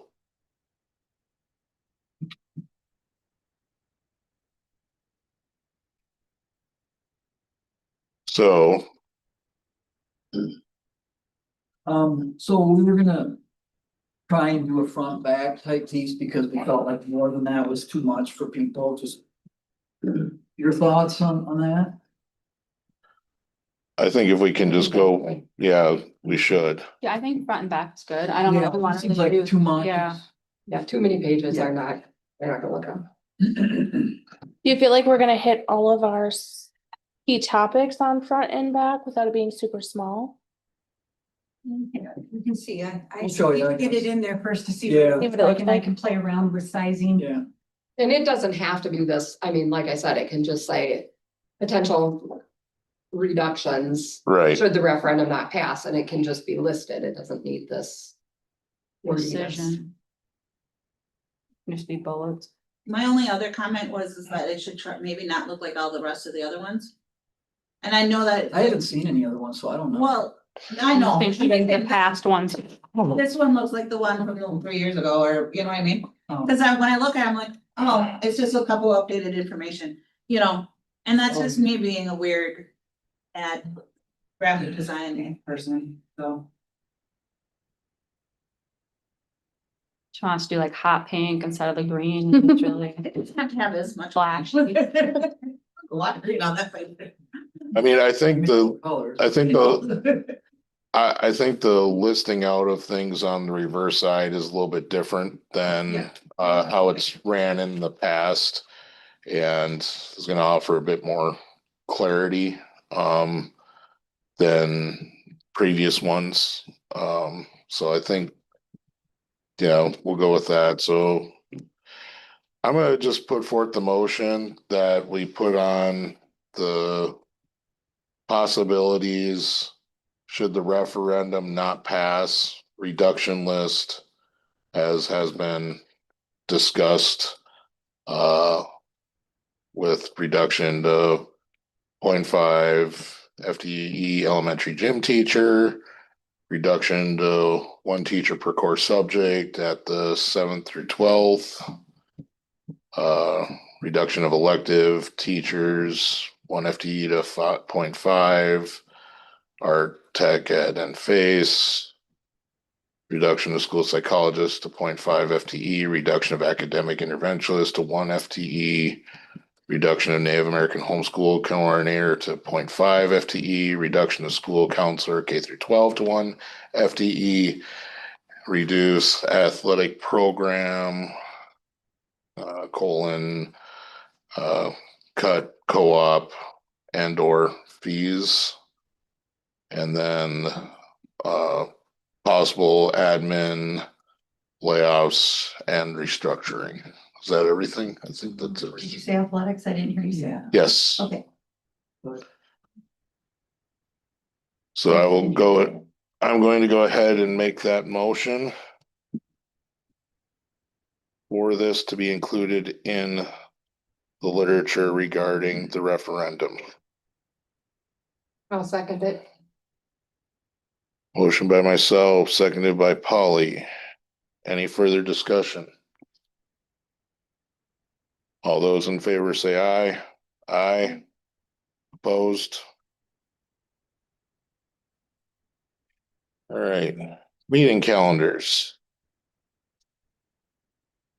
So spring break is week of the 9th, just so you know, and there's also quite a few village and town board meetings that week. But I was just wondering, could we keep the cow on the 16th? Not. I will need a link. That's my spring break weekend. I'll be on vacation, so I'll need a link, but I can attend it that way. That week of the 9th, I just don't think we can have any meetings. Oh, that's spring break. I get it. Every municipality usually meets the second week of the month. Yeah, I know, I've figured that out. I think the 16th will be fine for the cow. We don't need to have any separate, we don't need to meet until what, probably April again for potentially a third meeting. So, all right, first the cow, 16th, everyone, and Paul, you said you have to Zoom potentially? Yeah. Okay, so we'll go with that one. May the whole March 16th at 5 o'clock. And then regular school board, the 23rd. At 5 o'clock as well.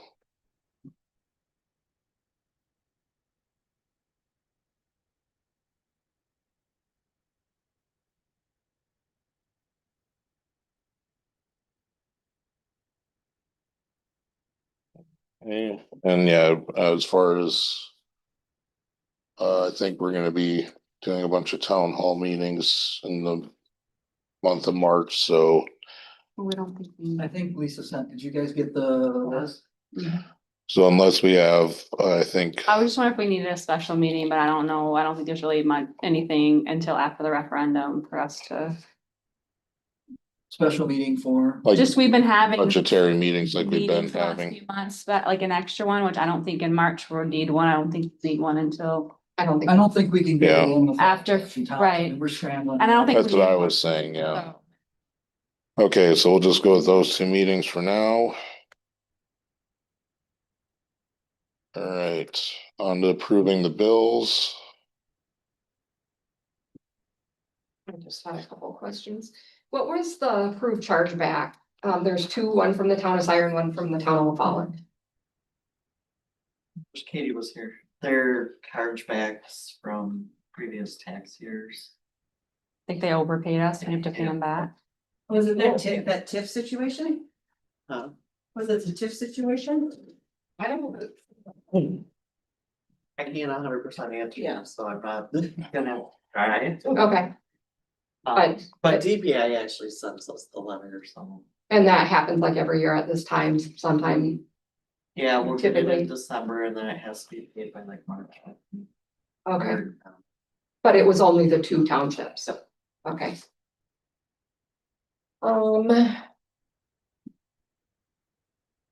Rotary Club dues. So is the school a member of the Rotary? Yes, yes. Or are you? a No, member? the school is a member. And you're the No, representative? Tiffany and I take turns every other week. Okay, And I try to get more. I wanted other people to attend. Like other, yeah, Lisa's gone, like Okay. other people just to go. That was directed at me when I got here by other boards to be a member of that. yeah, I just That's don't what know that that much about That's what Rotary, that so is, I'm yeah. just trying to learn, so I'm Yeah. asking what that is. And I think we're the chamber as well, but I think the chamber is that free? It's either free or $20. $35, I think. Not very much. We're non-voting member. Okay, okay. This legal charge for $3,000, is that due to the student situation this fall? I believe so, is it? Yeah, I think we had, yeah, I don't know. exactly. What? Who was it? Renning, Lewis and Yeah, okay. And that's all I had on it. the Northwood Tech. Is that alternative? Are those, Probably. Which we are required to do. no, I know, I just like the ones old. Age wise, I don't know, maybe I'm thinking, One is a senior this year and one is a junior. okay. I'd make a motion to approve the bills. I'll second that. Motion by Polly, seconded by Jamie. Any further discussion? All those in favor say aye. Aye. Opposed? Items for board signature. One is for the AGR. I already signed it.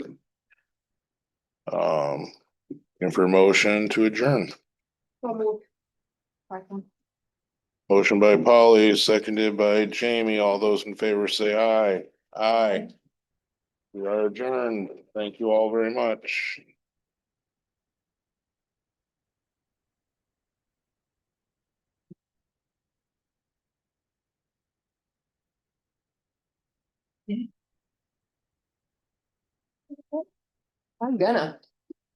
I'm due. I didn't go on any in January, you know. Yeah.